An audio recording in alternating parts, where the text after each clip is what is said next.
कलयामि कलिध्वंसम् कविं लोकदिवाकरम् यस्य गोभिप्रकाशाभिराविद्यं निहतं तमः वाळिपरकालन् वाळिकलिकन्ये वाळिकुरयलूर् वाळ्वेन्दन् वाழியரோ மாயோனை வாழ்வலியால் மந்திரங்கொள் மங்கையர்கோன் தூயோன் சுடர்மானவேல் நெஞ்சுக்கிருள் கடிதீபம் அடங்கா நெடும் பிறவி நஞ்சுக்கு நல்லவமுதம் தமிழ நன்னூல் துறைகள் அஞ்சுக்கிலக்கியம் ஆரணசாரம் பரசமய பஞ்சு கனலின் பொறி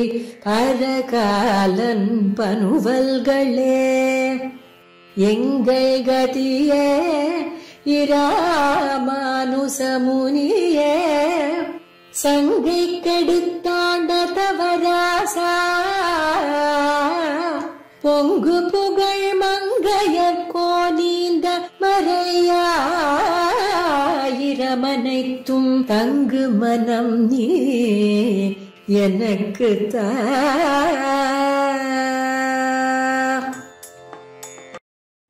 श्रीशैलेश दयापात्रं दीभक्त्यादि गुणार्णवं यतीन्द्र प्रवणं वन्दे रम्यजामातरं मुनिं रम्यजामात्र योगीन्द्र पादरेखामयं सदा तदा यत्तात्मसत्तादिं रामानुजमुनिं भजे. कलयामि कलिध्वंसं कविं लोकदिवाकरं यस्य गोभिः प्रकाशाभिराविद्यं निहतं तमः वाळिपरकालन् वाळिकलिकन्नि वाळिकुरेलूर् वाळ्वेन्दन् वाழியரோ மாயோனை வாழ்வலியால் மந்திரங்கொள் மங்கையர்கோன் தூயோன் சுடர்மானவேல் நெஞ்சுக்கு இருள்கடி தீபம் அடங்கா நெடும்பிறவி நஞ்சுக்கு நல்லவமுதம் தமிழ் நன்னூல் துறைகள் அஞ்சுக்கு இலக்கியம் ஆரணசாரம் பரசமய பஞ்சு கனலின் பொறி பரகாலன் பனுவல்களே எங்கள் கதியே இராமானுசமுனியே சங்ககெடுத்தாண்ட தவராசா பொங்கு புகழ் மங்கையர்கோனீந்த மறையாயிரமனைத்தும் தங்குமணம் நீ எனக்குத்தா. இந்த அழகான காலை வேளையிலே நாம் எல்லாம் தினந்தோறும் ஆழ்வார்களின் ஈரச் சொற்களான அருளிச் செயல்களை அனுபவிக்கும் வண்ணம் திவ்யமாக சங்கல்பித்தருளின நம்முடைய சுவாமி ஸ்ரீமத் பரமஹம்சேத்யாதி யதுகிரி யதிராஜ ஜீயர் சுவாமியினுடைய திருவடி வாரங்களிலே முதற்கண் அடியேன் பிரணாமத்தை சமர்ப்பித்துக் கொள்கிறேன். இந்த உபன்யாசத் தொடரை தொடர்ந்து கேட்டு வரும் ஸ்ரீ வைஷ்ணவ அடியார்களிடத்திலும் அடியேன் முதலில் பிரணாமத்தை சமர்ப்பித்துக் கொள்கிறேன். பெரிய திருமொழி அனுபவத்தை இந்த திவ்ய பிரபந்த தாரையிலே நாம் செய்து கொண்டு வருகிறோம். அதில் நமக்கு இன்று பிராப்தமாயிருக்கக்கூடிய திருமொழி 6ஆம் பத்திலே 6ஆம் திருமொழி அம்பரம் என்கிற திருமொழி. தொடர்ந்து கேட்டு வருவதினாலே நீங்கள் எல்லாரும் அறிவீர்கள், திருமங்கையாழ்வார் திருநறையூர் என்கிற திவ்யக்ஷேத்திரத்தின் மீது அபரிமிதமான பற்று கொண்டுள்ளார் என்பதை. ஏன் என்றால் பஞ்சசம்ஸ்காரங்களை வழங்கியவர் திருநறையூர் நம்பி திருமங்கை ஆழ்வாருக்கு. ஆகையாலே ஆச்சாரியனுக்கு 100 பாசுரங்களை, அதாவது 10 பதிகங்களை திருமங்கை ஆழ்வார் சமர்ப்பித்திருக்கிறார். இந்த 100 பாசுரங்கள் 10 பதிகங்களுக்குள்ளே ஒன்றுதான் இன்று நாம் பார்க்கக்கூடிய அம்பரம் என்கிற பதிகம். இந்த திருநறையூர் மணிமாடம் அப்படின்னு இந்த திவ்யக்ஷேத்திரத்தை வர்ணிக்கிறார் இந்த திருமொழியினாலே. மணிமாட கோயில்னு திருநாங்கூரிலே ஒன்று இருக்கிறது. அதை தவிர நல்ல மணிகளாலே அலங்கரிக்கப்பட்ட மாடங்களை உடையதாக இருப்பதினாலே திருநறையூர் மணிமாடம் என்றும் இதற்கு திருநாமம் ஆகிறது. இந்த திருநறையூர் மணிமாடத்தை அனுபவிக்கக்கூடிய ஆழ்வார் ஒவ்வொரு பதிகத்திலும் எம்பெருமானினுடைய ஓரொரு குணச்சேஷ்டிதங்களை அனுபவித்து அத்தாலே கிருதார்த்தராகிறார். இப்படி அனுபவித்துக் கொண்டு வர ஆழ்வாருக்கு இந்த பதிகத்திலே திருநறையூர் விஷயமாக என்ன அனுபவம் ஏற்படுகிறதுன்னு பார்த்தோமாகில், திருநறையூர் என்கிற திவ்யக்ஷேத்திரத்திலே செம்பியன் கோச்செங்கனான் என்று ஒரு அரசன், சோழ மன்னன், அவன் திருநறையூர் நம்பியை தொழுது அவ்விடத்திலே நிறைய கைங்கரியங்களை எல்லாம் செய்து நம்பி அருளினாலே ஒரு தெய்வ வாழ், அந்த வாளை பெற்று அத்தாலே யுத்தத்திலே அவன் ஜெயித்தான் என்று ஒரு கதை உண்டு.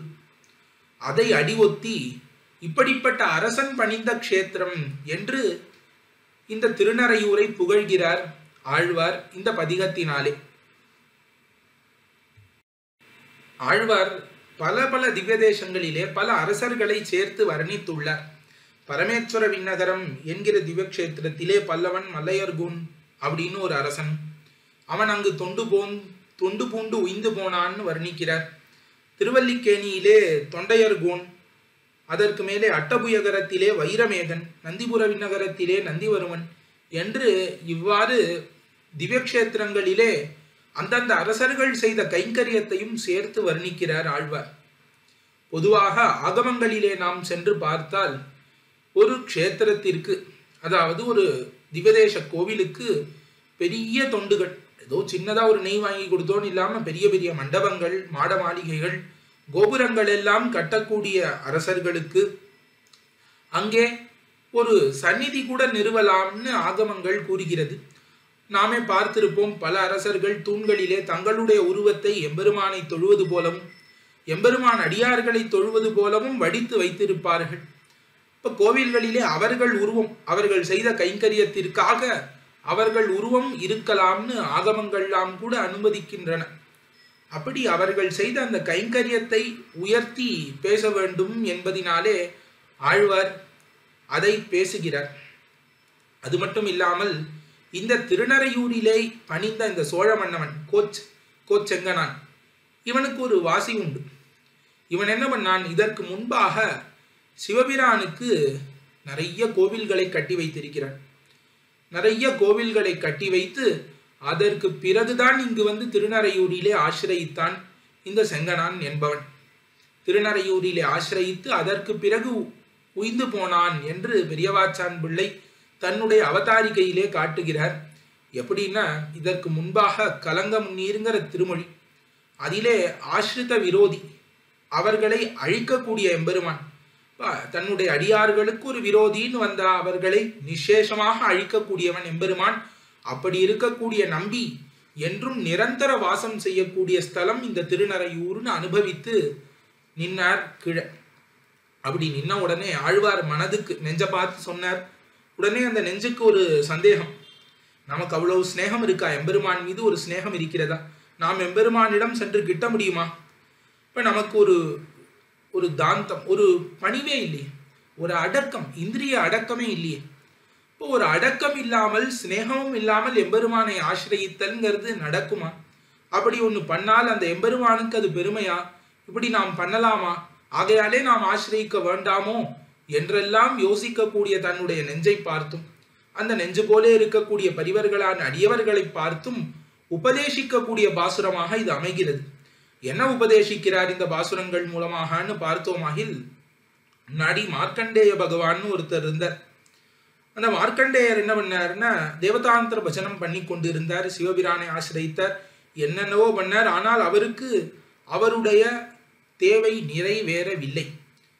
அப்படி இருக்கும் பொழுது அவர் கடைசியாக எம்பெருமான் திருவடிகளை கிட்டி பகவத் பிரசாதத்தாலே தான் உயர்ந்த கதியை அடைகிறார், உயர்ந்த ஸ்தானத்தை அடைகிறார் மார்க்கண்டேய பகவான்.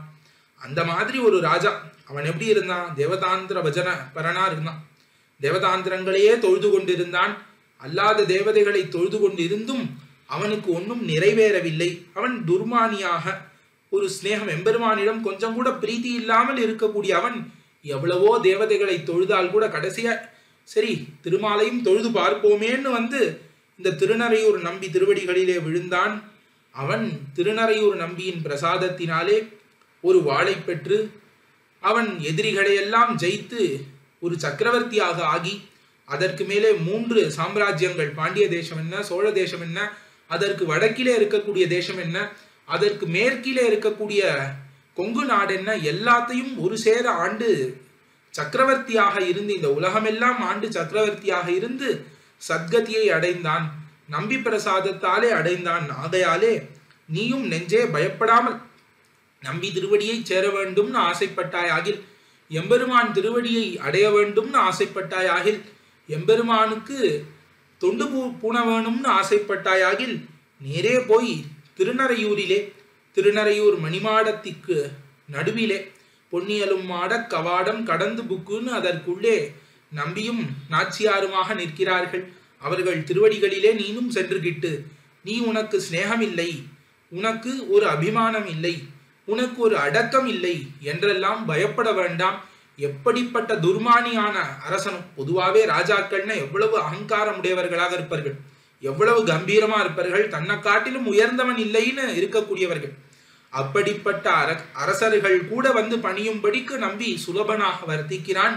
திருநறையூர்ங்கிற திவ்ய கஷேத்திரத்திலே அங்கு அந்த அரசன் பண்ண கைங்கரியங்கள் எல்லாம் இருக்கிறது, நீயும் போய் சென்று கிட்டுவாய் அப்படின்னு ஆழ்வார் உபதேசிக்கிறார். இந்த ராஜாவின் விருத்தாந்தத்தை அதற்கு உதாரணமாக எடுத்து உபதேசிக்கிறார்.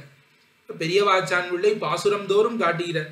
இந்த திவ்ய கஷேத்திரத்திலே இருக்கு. ஆழ்வார்களுக்கு எம்பெருமான் சேவை சாதிக்கும் பொழுது வெறும் தன்னுடைய திருமேனியை மட்டும் காட்டி கொடுக்கவில்லை.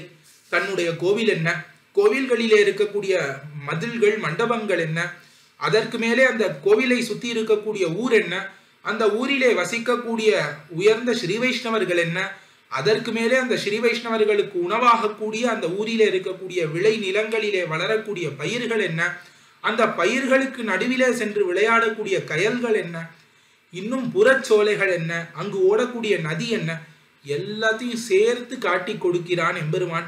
அப்படி அதை பார்த்து எம்பெருமான் காட்டி கொடுக்க இது பகவத் விபூதி. இது நாம் பார்த்தா என்ன நினைப்போம், அப்பா நாம அனுபவிக்கக்கூடிய இடம்னு நினைப்போம். ஆனால் ஆழ்வார் அப்படி நினைக்காமல் இது பகவத் விபூதி, எம்பெருமானினுடைய சோலை. எம்பெருமான் கோவில் எவ்வளவு அழகா இருக்குன்னு சொன்னா அது எம்பெருமானுக்கு தானே உயர்த்தி. அந்த மாதிரி எம்பெருமான் வர்த்திக்கிற தேசம் எவ்வளவு நன்னா இருக்கு. இங்க எம்பெருமான் திருவடிகளிலே எவ்வளவு பெரிய ராஜா வந்து அடிமை புரிகிறான் அப்படின்னு இவருக்கு அந்த ஊரிலே இருக்கக்கூடிய வயலை வர்ணிக்குமா போலே அந்த ஊரிலே வந்து அடிமை செய்த ஒரு அரசனையும் சேர்த்து வர்ணிக்கிறாரே தவிர இத்தாலே அவர் எதுவும் மானிடம் பாட வந்த கவியே நல்லேன்னு ஆழ்வார்களுக்கு ஒரு நியமம் உண்டு. மனிதர்களை ஆழ்வார்கள் பாடுவதில்லை. நாம் திருமழிசைப்பிரான் சரித்திரத்திலே பார்த்திருப்போம். கணிகண்ணனிடம் அந்த அரசன் தன்னை பாட வேண்டும்னு கேட்க திருமழிசைப்பிரான் அந்த கச்சி நகரத்தை விட்டே புறப்பட்டார் என்றெல்லாம் பார்த்திருப்போம். ஆகையாலே ஆழ்வார்கள் பொதுவாக அரசர்களை துதிப்பதில்லை. அப்படி இருந்தும் இந்த அரசர்களை ஆழ்வார்கள் துதிக்கிறார்கள் ஆகில் அது என்ன, அவர்கள் செய்த கைங்கரியத்தினாலே, அவர்களுக்கு நம்பி பக்கத்திலே இருந்த ஆதராதிசயத்தினாலே. இப்ப இந்த ஊரோடு சம்பந்தப்பட்டது எல்லாமே ஆழ்வாருக்கு உத்தேசியம். திருநறையூர்ல இருக்கக்கூடிய ஒரு புல்லு முதற்கொண்டு ஆழ்வாருக்கு உத்தேசியமாக ஆகிறது. அந்த ஊரோட சம்பந்தம் இருக்கா, அது போரும் எனக்கு, நான் தொழுகிறேன்கிறார் ஆழ்வார். அந்த ஊரோட ஒரு அரசனுக்கு சம்பந்தம் இருக்கா, அது போரும், அந்த அரசனும் எனக்கு உத்தேசியமாகிறான்.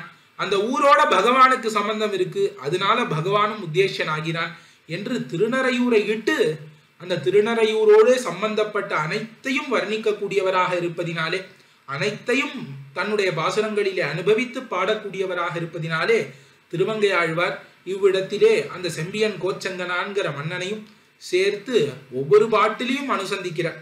ஒவ்வொரு பாட்டிலும் 10 பாசுரங்களிலும் பற்பல விசேஷணங்களை கொண்டு இந்த அரசனையும் சேர்த்து வர்ணித்து அப்பேற்பட்டவன் பணிந்த திருநறையூர் அந்த நம்பி திருவடிகளிலே சென்று நீங்களும் ஆசிரியுங்கோள். திருநறையூர் மணிமாடம் சேர்மீன்களே, நீங்கள் எல்லாரும் சென்று இந்த திருநறையூரை வணங்குங்கோள்னு பரோபதேசம் பண்ணுகிறார் இந்த அம்பரம் என்கிற இந்த பதிகத்தினாலே. ஆகையாலே இந்த பதிகத்திலே பாட்டுதோறும் வரக்கூடிய அரச வர்ணனை, அந்த செங்கனானின் வர்ணனை நம்பியின் புகழாகவே ஆகிறது. ஏனால் நம்பி கொடுத்த ஒரு வாழ், நம்பி ஒரு வாளை கொடுக்க அந்த வாளை கொண்டு இந்த மூலகத்தையும் ஜெயித்து தன் காலுக்கீழே வைத்திருந்தான் இந்த அரசன்னு பிரசித்தி உண்டுன்னு காட்டுகிறார் பெரியவாச்சான் பிள்ளை. ஆகையாலே இந்த அரசனை வர்ணித்தல் நம்பியை வர்ணித்தலாகவே ஆகிறது. நம்பியோடு சம்பந்தப்பட்டதுன்னு பாட்டுதோறும் வர்ணிப்பதினாலே இதிலே ஏதும் மனிதனை வர்ணிக்கக்கூடிய குத்தம் இல்லை என்று நாம் கண்டுகொள்ள வேண்டும், தெளிவுற வேண்டும். இப்பொழுது ஒவ்வொரு பாசுரங்களாக அனுபவிக்கலாம். அதில் முதல் பாசுரம், அம்பரமும் பெருநிலனும் திசைகள் 8 அலைகடலும் குலவரையும் உண்ட கண்டன் கொம்பமரும் வடமரத்தின் நிலைமேல் பள்ளி கூடினான் திருவடியே கூடகிற்பீர் வம்ப விழும் செண்பகத்தின் வாசமுண்டு மணிவண்டு வகுளத்தின் மலர்மேல் வைகு செம்பியன் கோச்சங்கனான் சேர்ந்த கோயில் திருநறையூர் மணிமாடம் சேர்மின்களேன்னு அருளி செய்கிறார் முதல் பாசுரத்திலே. அம்பரமும் பெருநிலனும் திசைகளெட்டும் அலைக்கடலும் குலவரையும் உண்டகண்டன். இப்ப அம்பரம்னு ஆகாசம்னு அர்த்தம். இந்த பெரிய ஆகாசம் இருக்கிறதே, நம்மாலே பரிச்சேதிக்கவே முடியாது. ஆகாசம் எவ்வளவு பெருசுன்னு கேட்டா என்ன சொல்ல முடியும்? நம் கண்ணாலே இவ்வளவுன்னு முழுக்க காண முடியாத அவ்வளவு பெரிய ஆகாசம் என்ன? அதற்கு மேலே பெருநிலன், இந்த ஆகாசத்தளவு பரவி இருக்கக்கூடிய இந்த நிலன் பூமி பரப்பு என்ன? அம்பரமும் பெருநிலனும் திசைகள் எட்டும், 8 திசைகள், அஷ்ட திக்குகள்னு சொல்லக்கூடிய 8 திசைகளையும், அலை கடலும், அலை மோதுகிற கடல்கள், சப்த சமுத்திரங்கள் என்ன? அதற்கு மேலே குலவரையும், குலபர்வதங்கள், இந்த பூமிக்கு ஆணி அடித்தாற் போல இருக்கக்கூடிய சப்த குல பர்வதங்கள், பெரிய பெரிய மலைகள் என்ன? குலவரையும் உண்டகண்டன். இது எல்லாவற்றையும் ஒண்ணு விடாமல் தான் லோகத்தை ரட்சிப்பதற்காக பிரளய காலத்திலே தன்னுடைய திருவயிற்றிலே வைத்தான். இதெல்லாத்தையும் உண்டான். அப்ப உண்ட கண்டத்தை உடையவன், அப்படி உண்ட கண்டன். இதை உடைய தொண்டையை உடைய எம்பெருமான் உண்டகண்டன். இப்படிப்பட்ட எம்பெருமான், இத்தாலே சொல்ல வருவது எம்பெருமான் பிரளய காலத்திலே செய்த ரக்ஷணம். இப்படி ரக்ஷகனான எம்பெருமான் இருக்கிறானே, அவன் இதையெல்லாம் உண்டுவிட்டு என்ன பண்ணான்? பெரிய பெரிய ஆகாசங்கள் என்ன, பெரிய பூமி என்ன, சமுத்திரங்கள் என்ன, குலபர்வதங்கள் என்ன, எல்லாவற்றையும் தன்னுடைய திருவாயிலே இட்டு உண்டு திருவயிற்றிலே வைத்து கொண்டு என்ன பண்ணான்னு எம்பெருமான்? கொம்பமரும் வடமரத்தின் நிலைமேல் பள்ளி கூடினான். இப்ப நல்ல கொம்பிலே இருக்கக்கூடிய கிளைகளை உடைய வடமரம், நல்ல கொம்பு கிளைகள், அந்த கிளைகளை உடைய வடமரம் இருக்கிறதே, தலைத்த கொம்பை உடைய அந்த ஆலமரம், அந்த ஆலமரத்தினுடைய இலை மேல் ஒரு இலையிலே பள்ளி கூடினான் திருவடியே கூடகிற்பீர். அவன் திருப்பள்ளி கண்டருளினான், பள்ளி கொண்டான் எம்பெருமான், கண்வளர்ந்தருளினான். இப்படிப்பட்ட அகட்டித கடனா சாமர்த்தியத்தை உடையவன்.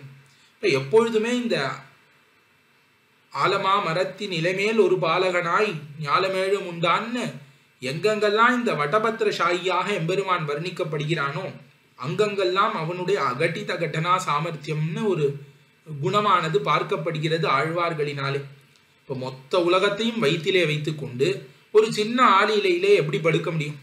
இது ரெண்டும் பொருந்தாதது, சேராததுன்னு தான் மேலாக தோணும்.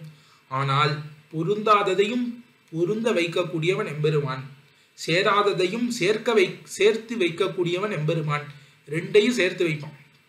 அப்ப எது உலகத்திலே பொருந்தாது, இது கண்டிப்பாக பொருந்தாது, இது கண்டிப்பாக சேராது, இது ஆகாதுன்னு எதெல்லாம் நாம் சொல்கிறோமோ அதை எல்லாத்தையும் பொருந்த சேர வைக்கக்கூடியவன் எம்பெருமான். அப்பேற்பட்ட ஒரு சக்திக்கு தான் அகட்டித கடனா சாமர்த்தியம்னு பெயர். இப்படி உலகத்தை எல்லாம் வயிற்றிலே உண்டு ஒரு சின்ன ஆளிலையிலே ஒரு சிறிய பாலகனாக தன்னுடைய காலின் கட்டை விரலை எடுத்து தன்னுடைய வாயிலே வைத்து கொண்டு அழகாக பள்ளி கூடினானே இந்த எம்பெருமான், அகட்டித கடனா சாமர்த்தியத்தை உடையவன். அப்பேற்பட்ட எம்பெருமான் திருவடியே கூடகிற்பீர்.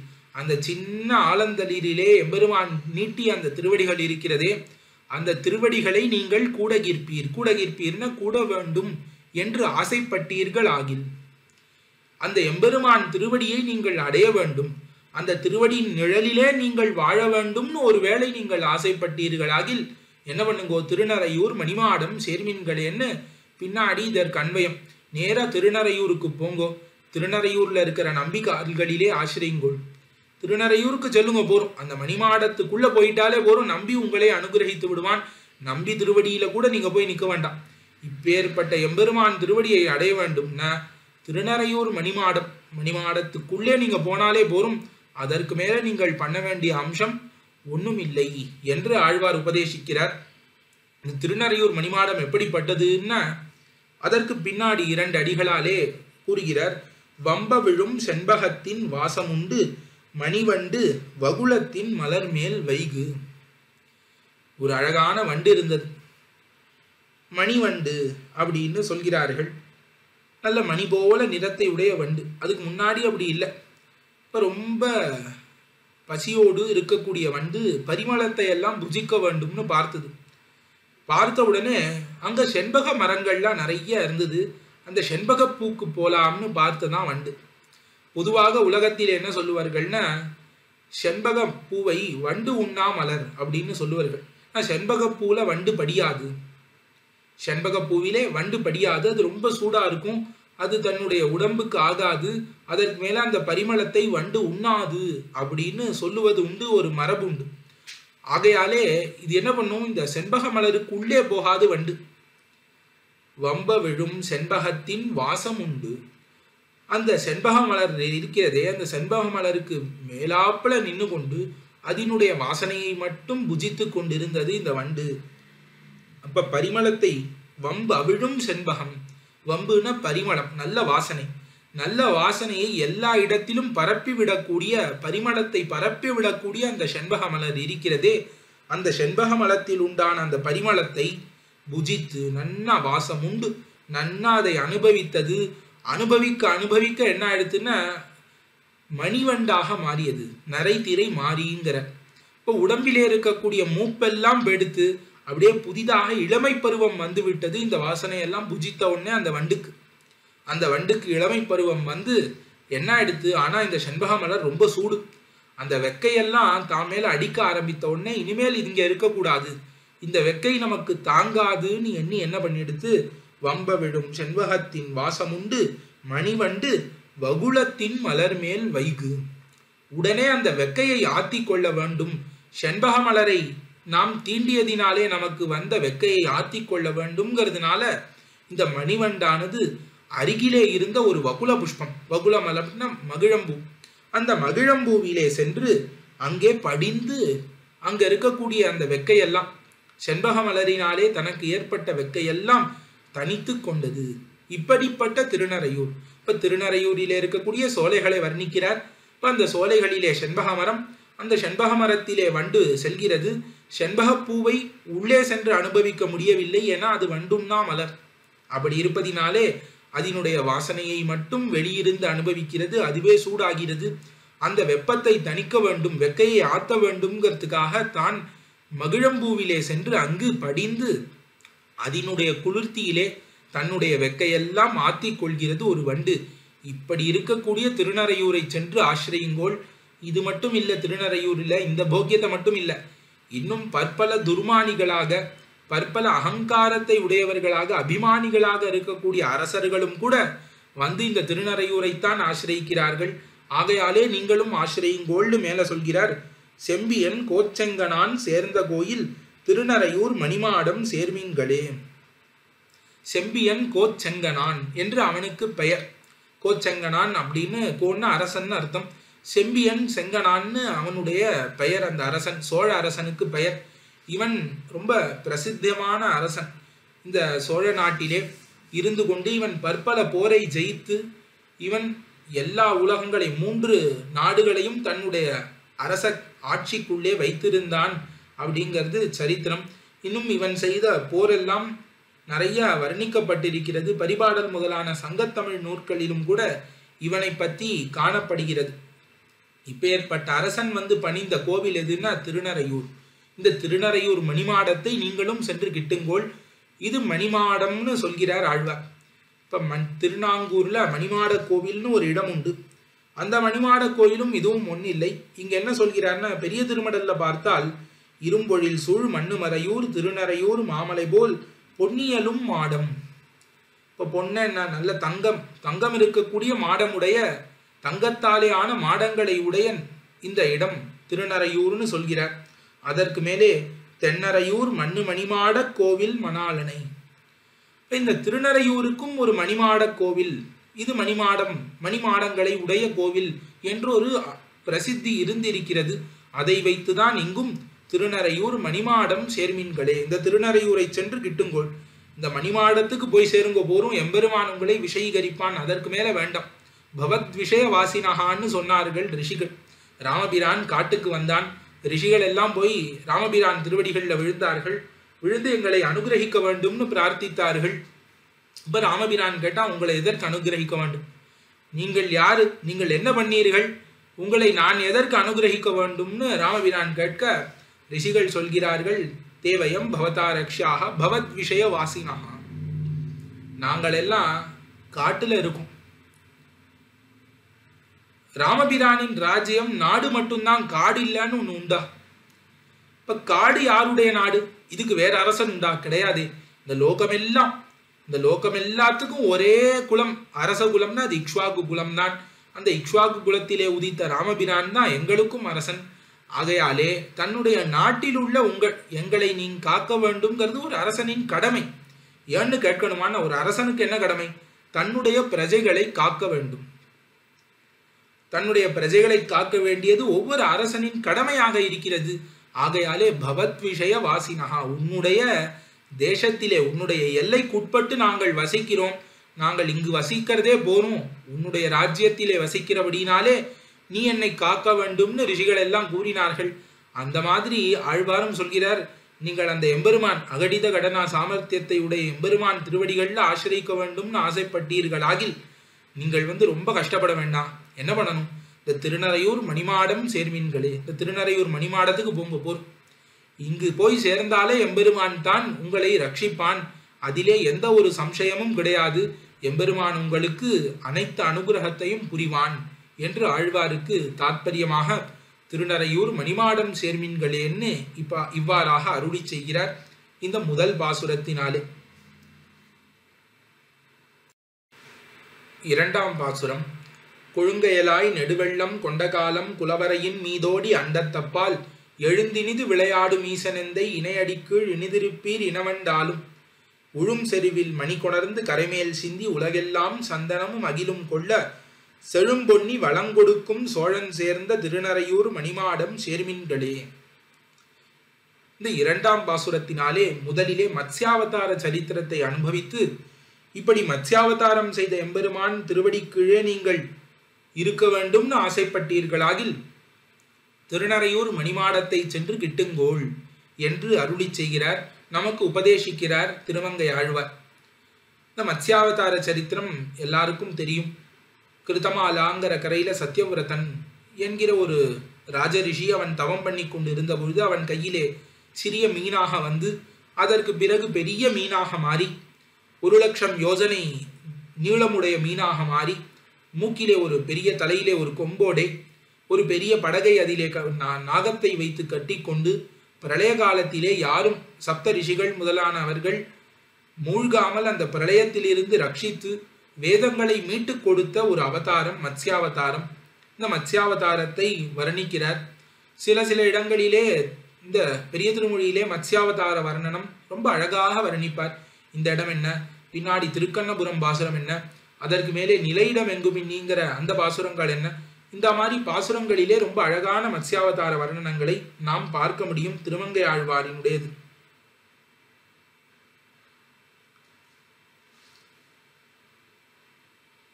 அதிலே இந்த பாசுரத்திலே எப்படி வர்ணிக்கிறாருன்னு நாம் அனுபவிப்போம். கொழுங்கயலாய் நெடுவெள்ளம் கொண்ட காலம் குலவரையின் மீதோடி அண்டத்தப்பால் எழுந்தினிது விளையாடும் ஈசனெந்தைன்னு அருளி செய்கிறார். நெடுவெள்ளம் கொண்ட காலம், இந்த உலகமெல்லாம் பெரிய வெள்ளத்தினாலே சூழப்பட்டது. எப்பேற்பட்ட வெள்ளம்னா இந்த உலகத்துல ஜலத்தை தவிர எதுவுமே கிடையாது, அப்பேற்பட்ட ஒரு வெள்ளம். இந்த உலகமெல்லாம் ஜலத்திலே மூழ்கி போனது. இப்ப மிக்க ஜலம் அது இந்த பூமியை அடைய கொண்ட காலம், ஒரு பிரளய காலம். நெடுவெள்ளம் கொண்ட காலம், அந்த காலத்திலே என்ன பண்ணாருன்னா கொழுங்கயலாய், கொழுமை அப்படின்னா என்ன, கொழுவிதான கயல், ரொம்ப திருடமான கயல். கயல்னா மீன், பெரிய மீனாக ஒரு பெரிய திருடமான ஒரு மீனாக இந்த வெள்ளத்தை தாங்க வேண்டுமே, அப்பேற்பட்ட ஒரு மீன் 1,00,000 யோஜனை நீளமுள்ள ஒரு பெரிய மீன் வடிவத்தை எடுத்துக்கொண்டு எம்பெருமான் என்ன பண்ணான், குலவரையின் மீதோடி அண்டத்தப்பால். குலவரை இந்த பெரிய பெரிய பர்வதங்கள் எல்லாம் இருக்கிறதே, அந்த குலவரைகளுக்கு மீது ஓடி அதற்கும் மேலே சஞ்சரிக்கிறார். ஏன்னா அதை தாண்டி வெள்ளம் இருக்கிறது. இந்த மலைகளே மூழ்கும்படிக்கு வெள்ளம் இருக்கிறதுன்னா பார்த்துக்கோங்களேன். மலைகள் எல்லாம் இமயமலையே மூழ்கி அதற்கு மேலே அவ்வளவு தூரம் அண்டபித்தி அளவும் செல்ல அந்த வெள்ளம் வளர்ந்து இருக்கிறது. அவ்வளவு பெரிய வெள்ளத்திலே இந்த குலவரைகள் பெரிய பெரிய பர்வதங்கள், இமயமலை தொடக்கமான பர்வதங்களுக்கு மேலே சஞ்சரிக்கிறது இந்த மீன். இப்ப பர்வதத்துக்கு மேல மீன் ஓடணும்னா அப்ப வெள்ளம் எவ்வளவு தூரம் இருந்திருக்கணும். குலவரையின் மீதோடி அண்டத்தப்பால், அதற்கு மேலே அண்டபித்தி, அண்டபித்தினா அண்டச்செவுரு, அது வரைக்கும் போயிடுத்து வெள்ளம். அது வரைக்கும் என்ன பண்றதா, மீன் துள்ளி விளையாடுறது. இப்ப கயல்கள்லாம் துள்ளி விளையாடும், ஜலத்திலிருந்து வெள்ள வந்து. இந்த பெரிய மத்ஸ்யாவதாரம் ஆகிற இந்த மீன் துள்ளி விளையாடும் பொழுது அதுக்கு இடமே இல்லை. அது துள்ளினா நேர அண்டபித்தியில போய் இடிக்கிறது. அவ்வளவு தூரம் துள்ளி விளையாடக்கூடிய ஒரு மீனாக உருவத்தை எடுத்துக்கொண்டான். அப்படி அண்டத்தப்பால் எழுந்து நல்ல துள்ளி இனிது விளையாடும் அழகாக லீலாரசத்தை அனுபவிக்கிறார் எம்பெருமான். இப்ப நாமெல்லாம் இப்ப ஒரு ஜலாசயத்தை பார்த்தால், ஒரு ஜலத்தை பார்த்தா அதுல குதித்து அதுல நீச்சல் அடித்து விளையாட மாட்டோமா, லீலாரசம் அனுபவிக்கும்படிக்கு மாதிரி எம்பெருமான் ஒரு மீனாக உருவெடுத்து கொண்டு ஜலத்தை பார்த்தோன்னே ஆஹா இதுல நாமும் விளையாடலாமேன்னு எம்பெருமான் அதிலே விளையாடி அனுபவிக்கிறானா. லீலாரசத்தை அனுபவிக்கக்கூடிய ஈசன் எந்தை. ஈசன்னா ஈஸ்வரன் அர்த்தம், சுதந்திரன். எம்பெருமானை யாரும் கேட்க முடியாது, ஏன்பா இப்படி பிரளயத்துல போய் யாராவது உலகமெல்லாம் பிரளயத்துல மூழ்கி கிடக்கு, இந்த சமயத்துல நீ சந்தோஷமா விளையாடுவியான்னு கேட்க முடியுமா? எம்பெருமான் சுதந்திரன், லீலாரசத்தை அனுபவிக்கக்கூடிய சுதந்திரன். எழுந்தினிது விளையாடும் ஈசன் எந்தை இணையடி கீழ் இனிதிருப்பீர். அப்படி இருக்கக்கூடிய எம்பெருமான் இருக்கானே எந்தை, என்னுடைய தந்தை, எனக்கு சுவாமி, நம்முடைய சுவாமியான இந்த மத்ஸ்யாவதாரம் பண்ண எம்பெருமான் அவனுடைய திருவடிக்கு கீழே இனிது இருப்பீர். இனிமையாக ஆனந்த நிர்பரராக எந்த ஒரு துக்கமும் கலசாதபடிக்கு, இந்த சம்சார வெப்பமெல்லாம் வராதபடிக்கு அந்த திருவடி நிழலுக்கீழே நீங்கள் வாழ வேண்டும்னு ஆசைப்பட்டீர்களாகில் நீங்க என்ன பண்ணுங்கோ, திருநறையூர் மணிமாடம் சேர்மீன்களே, நீங்கள் திருநறையூர் மணிமாடத்தை சென்று அடையுங்கோள். எப்பேற்பட்ட மணிமாடம்னா, இந்த திருநறையூர் மணிமாடத்திலே, திருநறையூர் திவ்யக்ஷேத்திரத்திலே காவேரி பெருகுகிறது. இந்த காவேரி என்னென்னலாம் கொண்டு வருகிறதுன்னா, உழும் செருவில் மணி கொணர்ந்து கரைமேல் சிந்தி உலகெல்லாம் சந்தனமும் அகிலும் கொள்ள செழும்பொன்னி வளம் கொடுக்கும் சோழன் சேர்ந்த திருநறையூர் மணிமாடம். இந்த காவேரி பெருகி வரும்பொழுது இந்த திவ்யக்ஷேத்திரத்திலே இருக்கக்கூடிய விளை நிலங்கள், நல்ல பயிரெல்லாம் இட்டு வைத்திருப்பார்களே, அந்த நிலங்கள்லாம் வந்து அது அலை எரிகிறது. அப்படி காவிரி அலை எரியும் பொழுது என்ன ஆயிடுத்து, காவிரியிலே கொண்டு அடித்து வரப்படுகிற மணிகள் உழும் செருவில் மணி கொணர்ந்து கரைமேல் சிந்தி. இப்போ அந்த செரு இருக்கிறதே, செரு, உழும் செருன்னா உழக்கூடிய நிலம்.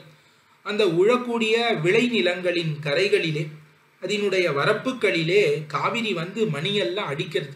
இப்போ நிறைய மணிகளை வாரி கொண்டு வரும் காவிரி நீர், அதையெல்லாம் கொண்டு வந்து இந்த திருநறையூர் திவ்யக்ஷேத்திரத்தில் சேர்க்கிறதாம் காவிரி. இதற்கு மேலே இனவண்டாலும் நிறைய வண்டுகள் ஆனது சசம்பிரமன் நிறுத்தம் பண்ணுகிறது. நன்னா வாய் விட்டு ரீங்காரம் செய்து கொண்டு ஆடக்கூடிய ஒரு பொழில். அந்த பொழிலிலே காவிரி வந்து இந்த மணிகளை எல்லாம் கொண்டு வந்து சிதறி அடிக்கிறது. வயல்கள்லாம் பார்த்தா மணிகளாக சிதறுகிறது. அப்படி லோகமெல்லாம் உலகெல்லாம் சந்தனமும் அகிலும் கொள்ள. இப்போ இந்த உலகத்தில் இருக்கக்கூடிய சந்தன கட்டைகள், அகில் கட்டைகள், இது எல்லாத்தையும் கொள்ளை கொள்ளும்படியாக இருக்கிறதாம். காவிரி எல்லாத்தையும் பிடுங்கின்னு வந்துடுறது, எல்லாத்தையும் கொள்ளை கொள்ளும்படியான இந்த பொன்னி நதி இருக்கிறதே, பொன்னின்னு பேர், ஹேமாபகா அப்படின்னு காவிரி நதிக்கு திருநாமம். இந்த பொன்னியானது செழும் பொன்னி வளம் கொடுக்கும் சோழன் சேர்ந்த. இப்போ இந்த திருநறையூருக்கு இந்த செழுமையை உடைய இந்த பொன்னி நதி இருக்கிறதே, காவிரி நதி, அது இந்த மாதிரி சந்தனங்கள், அகில், மணி, தங்கம், முத்து முதலான எல்லா வளங்களையும் கொண்டு வந்து சமிருத்தியை சேர்க்கக்கூடிய இந்த திருநறையூர் இருக்கிறதே, இந்த திருநறையூரை நீங்கள் சென்று கிட்டுங்கோள் அப்படின்னு சொல்கிறார் திருநறையூர். அது மட்டும் இல்லை, சோழன் சேர்ந்த திருநறையூர். இப்போ இந்த சோழ தேசத்தை ஆளக்கூடிய அந்த அரசன் இருக்கிறானே, அவன் இந்த திருநறையூரை வந்து கிட்டினான், நீங்களும் கிட்டுங்கோள்னு ஆழ்வார் சொல்கிறார். இந்த இடத்திலே இந்த காவிரி ஆனது முத்துக்களையும் மணிகளையும் கொண்டு வந்து சிதறடிக்கிறது என்பதை திருநறையூருக்கு அடைமொழியாக வைத்துக் கொள்ளலாம். இல்லையாகில் சோழனுக்கு அடைமொழியாக வைத்துக்கொண்டு இப்படி காவிரி பறந்து பாயக்கூடிய சோழ நாட்டுக்கு அரசனான அந்த சோழன், அவன் வந்து சேர்ந்த இந்த திருநறையூர் இருக்கிறதே, அதை நீங்கள் ஆசிரியுங்கோள்னு ஆழ்வார் உபதேசிக்கிறார் போலேயும் நாம் வைத்துக் கொள்ளலாம். செழும்பொன்னி வளங்கொடுக்கும் சோழன் சேர்ந்த திருநறையூர் மணிமாடம் சேர்மீன்களேன்னு இந்த இரண்டாம் பாசுரத்திலே வர்ணித்தார். மூன்றாம் பாசுரம், பவ்வ நீருடை ஆடையாகச் சுத்தி பாரகலம் திருவடியா பவனம் மெய்யா செவ்விமா திறமெட்டும் தோளா அண்டம் திருமுடியா நின்னான்பால் செல்லகிற்பீர் கவ்வைமா களிருந்தி விண்ணியேத்த கழல் மன்னர் மணிமுடி மேல் காகமேற தெய்வவாழ் வலங்கொண்ட சோழன் சேர்ந்த திருநறையூர் மணிமாடம் சேர்மின்களே என்று பாசுரம். இந்த பாசுரத்திலே முதல் 2 அடிகளாலே எம்பெருமானை வர்ணிக்கிறார். எப்படிப்பட்ட எம்பெருமான்னு பார்த்தோமாகில், இந்த ஜகத்துக்கெல்லாம் ஆதாரமாக, இந்த ஜகத்தை எல்லாம் தனக்கு சரீரமாக, தான் விபுவாக எல்லா இடத்திலும் பரவி இருக்கிறானே அந்த எம்பெருமானை வர்ணிக்கிறார். இந்த ஜகத்தை எல்லாம் தனக்கு உடம்பாக கொண்டிருக்கிறான்னு சொல்றதை காட்டிலும் இந்த ஜகத்துல இருக்கக்கூடிய ஒவ்வொரு பகுதிகள் எம்பெருமானுக்கு ஒவ்வொன்றாக ஆகிறது என்று சொன்னால் அழகு மிக்கிருக்கும்ங்கிறதுனால ஒரு உருவகப்படுத்துகிறார் எம்பெருமானின் திருமேனியை. எப்பேற்பட்ட திருமேனி? ஜெகதாகாரனாக, இந்த ஜகத்தையே தனக்கு உடம்பாக உடையவனாக இருக்கிறான் அல்லவா எம்பெருமான். ஜெகத் சரீரன் என்று எம்பெருமானுக்கு திருப்பெயர். இப்போ உடம்பு, இந்த உடம்பு எப்படி இந்த ஆத்மா ஒரு உடம்பை தனக்கு கொண்டுள்ளதோ அந்த மாதிரி இந்த ஜகத்தை எல்லாம் தனக்கு உடம்பாக கொண்டிருக்கிறான் எம்பெருமான். அவனை வர்ணிக்கிறார். அப்பேற்பட்ட எம்பெருமானுக்கு இந்த ஜகத்தே உடம்பு அப்படின்னா இந்த ஜகத்து எப்படி உடம்பாக ஆகிறதுங்கிறத ஆழ்வார் வர்ணிக்கிறார் அழகாக. பவ்வ நீருடை ஆடையாக சுத்தி. பவ்வம் என்றால் கடல். இப்ப கடல்ல இருக்கக்கூடிய நீர் இருக்கிறதே, இந்த நீர் தான் எம்பெருமானுக்கு ஆடையாக இருக்கிறது. பவ்வ நீருடை ஆடையாக சுத்தி. இந்த கடலிலே இருக்கக்கூடிய நீரானது உடையாடை, உடைனா உடுத்தி கொள்ளக்கூடிய ஆடையாக ஆகிறது. இந்த ஜகத்துல இருக்கக்கூடிய ஜெகத் சரீரனாக இருக்கக்கூடிய எம்பெருமானுக்கு திருப்பீதாம்பரம் என்னன்னா கடல்ல இருக்கக்கூடிய ஜலம் தான். ஜலமே திருப்பீதாம்பரமாக இருக்கிறது. பாரகலம் திருவடியா. அந்த எம்பெருமானுக்கு திருவடி பரப்பு எதுன்னா இந்த பூமி பிரதேசம் எல்லாமே அவனுக்கு திருவடி தான். இந்த பூமியில இருக்கக்கூடிய பிரதேசங்கள் எல்லாம், இந்த பூமி படங்களும் எம்பெருமானுக்கு திருவடியாக இருக்கிறது. இப்ப ஜெகச்சரீரனாக இருக்கிறான்ங்கிறத இந்த மாதிரி ஒரு உருவகப்படுத்தி சொல்லுகிறார். கடலே உடையாக ஆகிறது. இந்த பாரகலம் பெரிய பூமி பரப்பு, இதுவே எம்பெருமானுக்கு திருவடியாக ஆகிறது. பவனம் மெய்யா. பவனம்னா வாயு. இப்ப இந்த வாயு சமூகம் இருக்கிறதே, இந்த வாயு அதை தனக்கு திருமேனியாக கொண்டுள்ளான் எம்பெருமான். இப்ப வாயு எவ்வளவு இடத்துல இருக்கோ அவ்வளவு இடமும் எம்பெருமானுக்கு திருமேனின்னு அர்த்தம். இவ்வளவு பெரிய வாயுவை திருமேனியாக உடையவன், அதற்கு மேலே கடலை உடையாக உடையவன், பூமியை திருவடியாக உடையவன் இவ்வாறாக வர்ணிக்கிறார். செவ்விமா திறமெட்டும் தோளா அண்டம் திருமுடியான் இன்னான்பால் செல்லகிற்பீர்.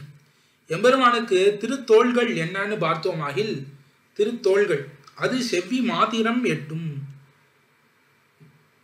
அழகிய திசைகள், மாதிரங்கள் திசைகள். இப்ப 8 திசைகள் இருக்கிறதே, அந்த 8 திசைகளும் திருத்தோளாக இருக்கிறது. இப்ப வாயு உடம்பு, கீழே இருக்கக்கூடிய பூமி தான் திருவடி, கடல் தான் உடை, அதற்கு மேலே 8 திக்கும் சூழ்ந்து இருக்கிறதே அதுதான் எம்பெருமானுக்கு திருத்தோள்களாக இருக்கின்றன. செவ்வி மாதிரமெட்டும் தோளா புஜங்களாக அதை உடையவனாக இருக்கிறான். அண்டம் திருமுடியால், அண்ட வித்தி உயரத்தில் இருக்கிறதே அண்ட வித்தி, அது எம்பெருமானுக்கு திருவபிஷேகமாக ஆகிறது, திருமுடியாக ஆகிறது. திருமுடியா நின்னான்பால் செல்லகிற்கீர். இப்படி ஜெகதாகாரனாக இருக்கிறான் எம்பெருமான். ஜகத்தை எல்லாம் தனக்கு சரீரமாக கொண்டு, இந்த ஜகத்திலே ஒவ்வொரு பிராணிகளும் படக்கூடிய துக்கம் தனக்கு வரக்கூடிய துக்கமாக கொண்டு அதை போக்க வேண்டும்னு ரக்ஷணத்திலே ஊத்தமுடையவனாக இருக்கிறானே ஜெகதாகாரனான எம்பெருமான் சர்வேஸ்வரன். அவன் பக்கலிலே நீங்கள் போக வேண்டும், அவனை கிட்ட வேண்டும். செல்லகிற்பீர் நின்னான் பால் செல்லகிற்பீர். அந்த எம்பெருமான் பக்கலிலே நாம் சென்று அனுபவிக்க வேண்டும், அவன் அருகிலே நாம் போக வேண்டும்னு உங்களுக்கு ஒரு வேளை ஆசை உள்ளதாகில் நீங்கள் என்ன பண்ண வேண்டும்? திருநறையூர் மணிமாடம் சேர்மின்களே. எப்பேற்பட்ட திருநறையூர் மணிமாடம்னு கூறுகிறார். சோழன் சேர்ந்த திருநறையூர் மணிமாடம். சோழராஜா கோச்சங்கனான் அவன் பணிந்த இந்த திருநறையூரை நீங்கள் கிட்ட வேண்டும்னு வர்ணிக்கிறார். இந்த சோழ மன்னனுக்கு விசேஷணங்களை அடுக்குகிறார். கவ்வை மா களிர் உந்தி விண்ணி ஏத்த கழல் மன்னர் மணிமுடி மேல் காகம் ஏற தெய்வ வாழ் வலம் கொண்ட சோழன் சேர்ந்த திருநறையூர் மணிமாடம். நம்பியிடமிருந்து பெரிய வாளை வாங்கி கொண்டான். நம்பி பிரசாதத்தினாலே, திருநறையூர் நம்பியின் அனுகிரக விசேஷத்தினாலே ஒரு தெய்வ வாழ், திவ்யமான ஒரு வாளை எடுத்துக்கொண்டான் இந்த கோச்சங்கனான்.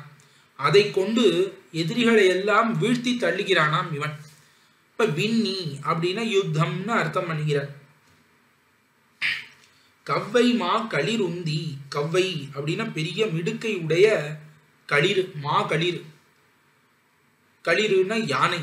அப்ப பெரிய பெரிய யானை படைகளை எல்லாம் தள்ளி கொண்டு யுத்தத்துக்கு வரக்கூடிய விண்ணி ஏத்த கடல் மன்னர்.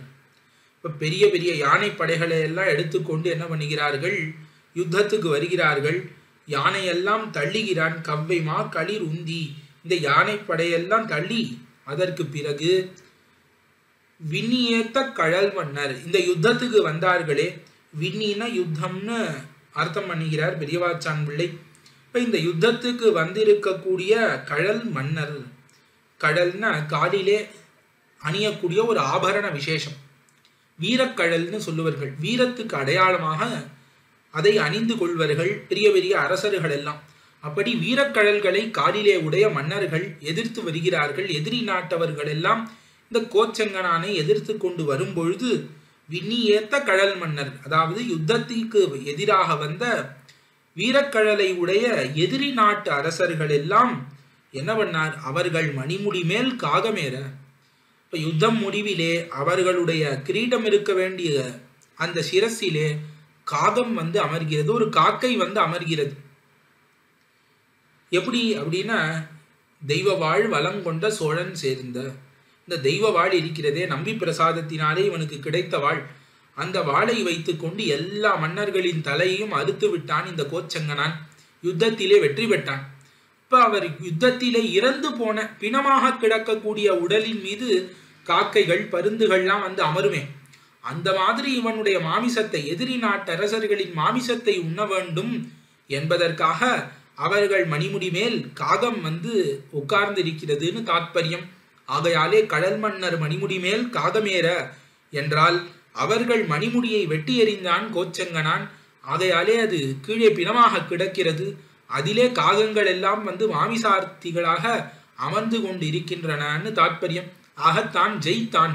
யுத்தத்திலே இப்படி யானைப்படைகளை எல்லாம் தள்ளி போர் எடுத்து எதிர்ந்து வந்த அரசர்களை எல்லாம் கொன்று தான் இந்த தெய்வ வாளை பயன்படுத்தி ஜெயித்தான் கோச்செங்கனான் சோழ மன்னன்.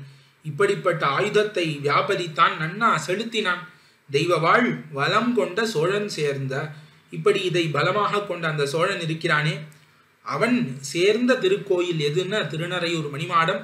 அங்க போய் நீங்கள் சேருங்கோள்.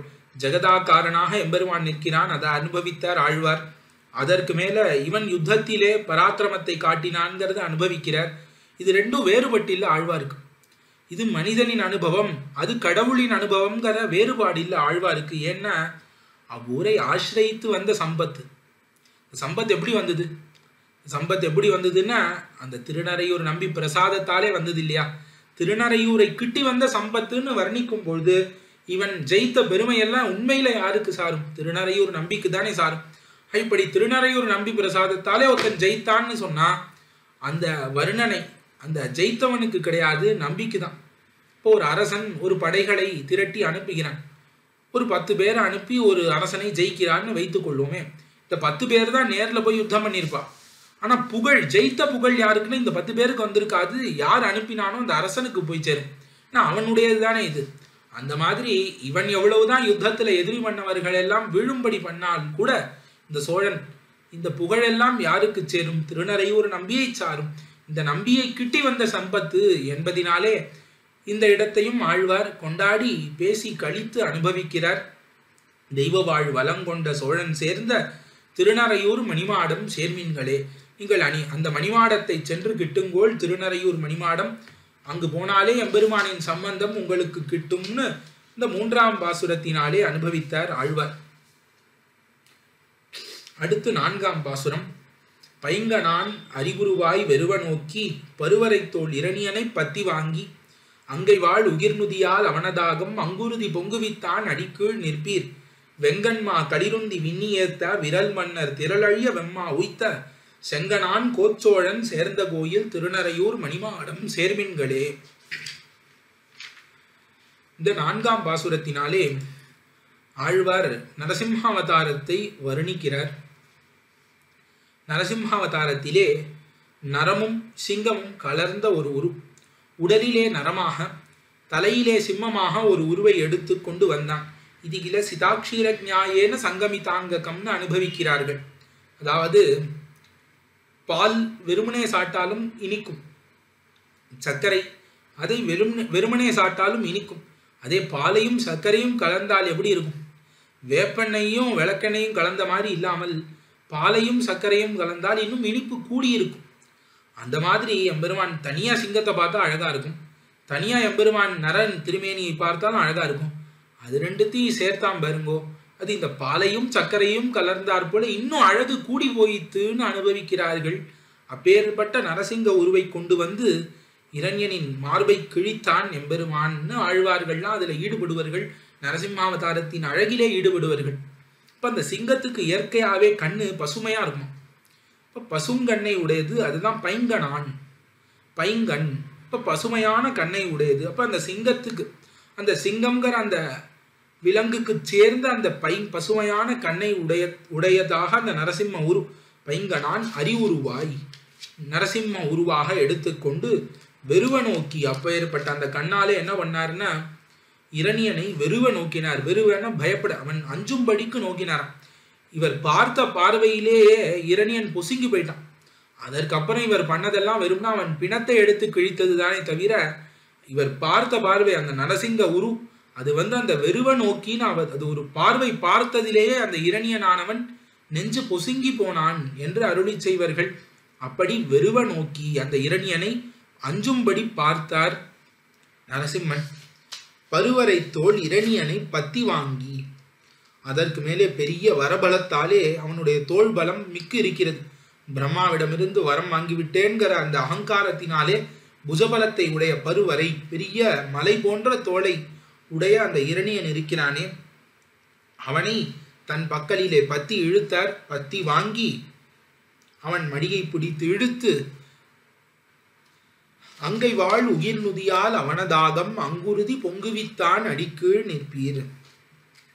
அழகான கை எம்பெருமானுடைய கை, அது வெறும் கையை ஆலத்தி வழிக்க வேண்டும்னு சொல்லுவார்கள். அதுல எதுவுமே இருக்க வேண்டாம், அந்த கையை பார்த்தாலே அவ்வளவு அழகா இருக்கும், அவ்வளவு அழகா இருக்கும். அந்த அழகான கைகளிலே இருக்கக்கூடிய நகங்கள், அங்கை வாழ் உகிர் நுதியால், வாழ்ன ஒளி, நல்ல பளபளான்னு இருக்கக்கூடிய அந்த உகிர்கள்னா நகங்கள், தன்னுடைய நகங்களாலே உகிர் நுதியால் அவனதாகம், அந்த நகத்தினுடைய ஒரு பகுதி தான், முழு நகத்தை கூட ஏவலை, அந்த நகத்தினுடைய ஒரு பகுதியினாலே அவனதாகம் அங்குருதி பொங்குவித்தான், அவனுடைய நெஞ்சிலே அந்த நகத்தை பதிக்கவே அங்கிருந்து இரத்த வெள்ளமானது பெருகித்து. அப்படி இரத்த வெள்ளத்தை பெருக வைத்த அந்த நரசிம்ம உரு இருக்கிறானே, ருதிர வெள்ளம் கொழிக்கும்படியாக பண்ணினானே அந்த நரசிம்மன் எம்பெருமான், அந்த எம்பெருமான் திருவடி கீழே அங்குருதி பொங்குவித்தான் அடிக்கீழ் நிற்பீர். அவனுடைய திருவடி கீழே நிற்கணும்னு ஆசைப்படுறேடா, இந்த நரசிம்ம பகவான் இருக்கிறானே, இவனுடைய திருவடி கீழே நீங்கள் நிற்க வேண்டும்னு ஆசைப்பட்டீர்களாகில் திருநறையூர் மணிமாடம் சேர்மீன்களே. திருநறையூர்ங்கிற திவ்யக்ஷேத்திரம் மணிமாடம் இருக்கிறது, அங்கு சென்று கிட்டுங்கோள், எம்பெருமான் உங்களை ரட்சிப்பான், அவன் திருவடி கீழே வைத்துக் கொள்வான் என்று அருளி செய்தார். பின் 2 அடிகளாலே மறுபடியும் இந்த சோழ நாட்டரசன் அவனுடைய வீரத்தையே வர்ணிக்கிறார். வெங்கண்மா களிருந்தி விண்ணி ஏத்த வீரல் மன்னர் திரளழிய வெம்மா உய்த்த செங்கனான் கோச்சோழன் சேர்ந்த கோயில் திருநறையூர் மணிமாடம் சேர்மின்களேன். வெங்கண்மா களிருந்தி, நல்ல சிவந்த கண்களை உடைய களிர். இப்ப மதம் பிடித்து இருக்கிறது யானைகள், அந்த யானைகளை எல்லாம் யுத்தத்திலே எதிர்த்து வருகிறது, அவற்றையெல்லாம் தள்ளுகிறான் இவன். இவனுடைய பலத்தினாலே யானைகளையும் சேர்த்து அழிக்கிறான் செங்கனான் கோச்சோழன். அது மட்டும் இல்ல, எதிரி அரசர்கள் விண்ணி ஏத்த விரல் மன்னர், சென்ற பாசுரத்திலே விண்ணி ஏத்த கழல் மன்னர்னு அனுபவித்தார். இப்பொழுது விண்ணி ஏத்த விரல் மன்னர்னு கூறுகிறார். விண்ணின்னா யுத்தம், மறுபடி இந்த யுத்தத்தை ஏற்றுக்கொண்டு இந்த கோச்செங்கனானோடு யுத்தம் பண்ண வேண்டும்னு எதிர்த்து வந்த விரல், விரல்னா மிடுக்கு, நல்ல பெரிய வீரர்களான அந்த மன்னர்கள்லாம் இருக்கிறார்களே, அந்த மன்னர்களின் திரள் அழிய வெம்மாவித்த, திரள் அப்படிங்கிறதுனால இங்கு பலம் சொல்லப்படுகிறது, சேனை பலம். இந்த சேனை பலம் எல்லாம் ஒண்ணுமில்லாமல் ஆகும்படிக்கு, பொசுங்கி போகும்படிக்கு குதிரையிலே சென்று யுத்தம் பண்ணானா இந்த கோச்செங்கனான். திரள் அழிய வெம்மா உய்த்த, வெம்மா வெம்மை மிக்க, ரொம்ப வேகமாக ஓடக்கூடிய மா குதிரை, அந்த குதிரையை நடத்தின இந்த அரசன் இருக்கிறானே செங்கணான் கோச்சோழன், அவனுக்கு செங்கணான்னு பேர். கோங்கிறது அரசன், சோழன் சோழ தேசத்தை உடையவன். இப்ப செங்கணான் கோச்சோழன் சேர்ந்த கோயில் திருநறையூர் மணிமாடம் சேர்மின்களே. இந்த திருநறையூர்ங்கிற திவக்ஷேத்திரத்துக்கு சென்று கிட்டுங்கோள். இப்பேற்பட்ட யுத்தத்திலே எம் நம்பி பிரசாதத்தினாலே எல்லா எதிரி மன்னர்களின் பலத்தையும் அழித்த செங்கணான் இருக்கிறானே, அவன் அடிபணிந்த கோவில், அங்கு நீங்களும் சென்று அடையுங்கோள். நரசிம்ம பகவான் திருவடிக்கீழே நீங்கள் வாழ வேண்டும் என்றால் என்று இந்த பாசுரத்தினாலே அருளி செய்தார் திருமங்கை ஆழ்வார். அடுத்த 5ஆம் பாசுரம். அன்னுலகம் முன்னினையும் அளந்து வேறோர் அறிவுருவாய் இரணியன தாகம் கீண்டு வெண்ணமனை விண்ணுலகில் செலவுய்த்தார்க்கு விருந்தாவீர் மேலெழுந்து விலங்கல் பாய்ந்து பொன் சிதறி மணிகொணர்ந்து கரைமேல் சிந்தி புலம்பரந்து நிலம்பரக்கும் பொன்னிநாடன் தென் தமிழன் வடபுலக்கோன் சோழன் சேர்ந்த திருநறையூர் மணிமாடம் சேர்மின்களேன்னு அழகான பாசுரம். இங்கு முதல் 2 அடிகளாலே திரிவிக்ரமாவதாரத்தையும் அதே முன்னிதின பாசுரத்திலே அனுபவித்த நரசிம்மாவதாரத்தையும் சேர்த்து அனுபவித்து இப்பேற்பட்ட எம்பெருமான் திருவடி கீழே நீங்கள் வாழ வேண்டுமாகில் திருநறையூரை சென்று கிட்டுங்கோள் என்று அனுபவிக்கிறார் திருமங்கை ஆழ்வார் இந்த 5வது பாசுரத்திலே. அன்னுலகம் முன்னினையும் அளந்து, அன்று மகாபலியினாலே இந்த உலகமெல்லாம் தன்னதுன்னு ஆக்கிரமிக்கப்பட்ட அந்த ஒரு நாள், அந்த நாளிலே என்ன பண்ணான் எம்பெருமான்? 3 உலகம் அளந்து, இந்த 3 உலகத்தையும் அளந்து கொண்டான். இது தன்னுடையது, இது என்னுடையதுன்னு தன்னுடைய கால் கீழே இந்த 3 உலகம் வரும்படிக்கு 3 அடிகளாலே திருவிக்கிரமமூர்த்தியாக எம்பெருமான் அளந்தான் இந்த 3 உலகத்தையும். இப்படி பண்ணிவிட்டு அடுத்தது என்ன பண்ணான்னா, அன்னுலகம் முன்னினையும் அளந்து வேறு ஓர் அறிவுருவாய். அறிவுருன்னா நரசிம்ம உரு. இந்த நரசிம்ம உரு எப்படி இருக்குன்னா வேறு, அது இன்னபடிப்பட்டதுன்னு சொல்ல முடியாது. வேறுன்னு என்ன அர்த்தம்? அது வேற அப்படின்னு சொன்னா என்ன அர்த்தம்? அது நீங்கள் நினைக்கிறபடி கிடையாது. இந்த நாட்டிலே நீங்கள் அதற்கு உதாரணமாக ஒன்று சொல்ல முடியாதுன்னு அர்த்தம். இந்த நாட்டிலே எவ்வளவோ உதாரணங்கள். ராமன் இப்படிப்பட்டவன், அவன் இன்னபடிப்பட்டவன், கிருஷ்ணன் மேகம் போன்றவன், ராமன் காவிமலர் போன்றவன், இந்த மாதிரிலாம் உதாரணம் சொல்லிவிடலாம். இந்த நரசிம்மாவதாரத்துக்கு ஒரு உதாரணம் எங்க தேடினாலும் கிடைக்காதே. ஆகையாலே வேறுன்னு சொல்கிறார். அத்விதீயம், இந்த மாதிரி ஒன்று இந்த உலகத்துல கிடையாது. இது வேறு, இது இந்த நாட்டோடு சம்பந்தப்படாதது. அப்பேற்பட்ட ஒரு நரசிம்ம உருவை எடுத்து கொண்டு வந்தான். வேறு ஓர் அத்விதீயமாக இந்த நாட்டில் எங்கும் காண முடியாமல், இதுவரைக்கும் யாரும் பார்த்ததில்லை, இதுக்கப்புறமும் யாரும் பார்க்க போவதில்லை. அப்படி கொடூரமா இருந்ததான எதிரிகளுக்கு கடோரமாக, பார்க்கவே பயங்கரமாக. அதே பிரகலாதன் போல்வாருக்கு பார்க்கவே சௌமியமாக பிரசன்னமாக நரசிம்ம வபு ஸ்ரீமான் அப்படி ஒரு அழகியான் தானே, அறிவுருவம் தானேன்னு ஆசிரிதர்கள் எல்லாம் கண்டு ஈடுபட்டு அனுபவிக்கும்படிக்கு ஒரு அழகான உருவை எடுத்துக்கொண்டு வந்தான் நரசிம்ம வபுவாக எம்பெருமான் தான். அன்னுலகம் முன்னினையும் அளந்து வேறோர் அறிவுருவாய் நரசிம்ம ரூபியாக என்ன பண்ணான்? இரணியன தாகம் கீண்டு, இரணியனுடைய நெஞ்சை கீண்டான். தன்னுடைய நகங்களினாலே இரணியன் சரீரத்தை கிழித்தெடுத்தான். கிழித்தெடுத்து கீண்டு வென்று அவனை ஜெயித்தான். ஜெயித்த பிறகு என்ன எடுத்து? விண்ணுலகம் செலவுய்த்தார்க்கு, அவனை விண்ணுலகில் செலவுய்த்தார்க்கு. இப்ப வீர சொர்க்கம், எம்பெருமான் திருக்கையாலே இறந்து போனான்ங்கிறதுனால அவன் வீர சொர்க்கம் சென்றான்னு உலகமெல்லாம் போத்தும்படிக்கு வீர சொர்க்கத்திற்கு இரணியனை அனுப்பிய அந்த நரசிம்ம ரூபி அந்த எம்பெருமானுக்கு விருந்தாவீர். எவ்வளவு அழகான வார்த்தை போட்டார், விருந்தாவீர்னு போட்டார் திருமங்கை ஆழ்வார். இதை நாம் உத்து நோக்க வேண்டும். எம்பெருமான் திருவடிக்கீழ் நிற்க வேண்டும், எம்பெருமான் திருவடிக்கீழே செல்ல வேண்டும். அடிக்கீழ் நிற்பீர்னர், செல்லகிற்பீர்னர், இந்த மாதிரிலாம் சொல்லிக்கொண்டே வந்தவர் விருந்தாவீர்னு ஒரு வார்த்தையை போட்டார். இதுவரைக்கும் எம்பெருமானுக்கு நாம் அவன் திருவடிகளுக்கீழே நாம் புக வேண்டும், அவன் திருவடி கீழே புக வேண்டும், எம்பெருமான் திருவடி நிழலிலே வாழ வேண்டும்னா திருநறையூருக்கு போங்கோள்னு சொல்லி கொண்டு வந்தவர் அப்படியே மாத்திட்டார். இந்த எம்பெருமான் உங்களுக்கு கைங்கரியம் பண்ண வேண்டுமா? எம்பெருமானுக்கு நீங்கள் விருந்தாக ஆக வேண்டுமா? விருந்துன்னு என்ன? அதிதின்னு அர்த்தம், தமிழ்ல அதிதி. இப்ப இந்த எம்பெருமானுக்கு அதிதிகளாக நீங்கள் போய் எம்பெருமான் பக்கத்துல கிட்ட வேண்டுமா? எம்பெருமானுக்கு அடிமைகளாக போக வேண்டாம். ஏன்னா இந்த மனிதர்களுக்கு அகங்காரம் உண்டு. அவர்களை போய் நீ அடிமை, எம்பெருமான் திருவடிகளை சென்று கிட்டு அப்படின்னு அவ்வளவு சுலபமா பண்ண மாட்டான். ஆகையால என்ன சொல்கிறார், விருந்தாவீர், நீங்கள் அவனுக்கு அடிமையாக போக வேண்டாம், அவனுக்கு அதிதிகளாக போகலாம்ல. அவன் திருநறையூரிலே எழுந்தருளி இருக்கிறான். அவன் நீங்கள் சென்றாலே அதிதி சத்காரம் அனைத்தையும் பண்ணக்கூடியவன். எப்படி குஜேலனுக்கு கண்ணன் பெருமான் செய்தானோ அந்த மாதிரி ஒண்ணு விடாம பண்ணக்கூடியவன். உங்களை தன்னுடைய அதிதியாகவே பாவிப்பான் எம்பெருமான். அப்படி அவனுக்கு அதிதிகளாக இருந்து கொண்டு அவன் திருவடி கீழே நீங்கள் போக வேண்டும்னு ஆசைப்பட்டீர்களாகி விருந்தாவீர்னு அதை குறிப்பிட்டார். இப்ப எம்பெருமான் உங்களுக்கு கைங்கரியம் பண்ணணும்னு ஆசைப்பட்டீர்களாகில் நீங்கள் திருநறையூருக்கு போங்கோ. நீங்க எம்பெருமானுக்கு கைங்கரியம் பண்ணணும்னு ஆசைப்பட்டீர்களாகில் நீங்கள் திருநறையூர் மணிமாடம் சேர்மீன்களேன்னு உங்களுக்கு என்ன ஆசைப்பட்டாலும் போறதுக்கு ஒரு இடம் தான் இருக்கு, திருநறையூர் மணிமாடம்னு ஆழ்வார் அழகாக அருளி செய்கிறார்.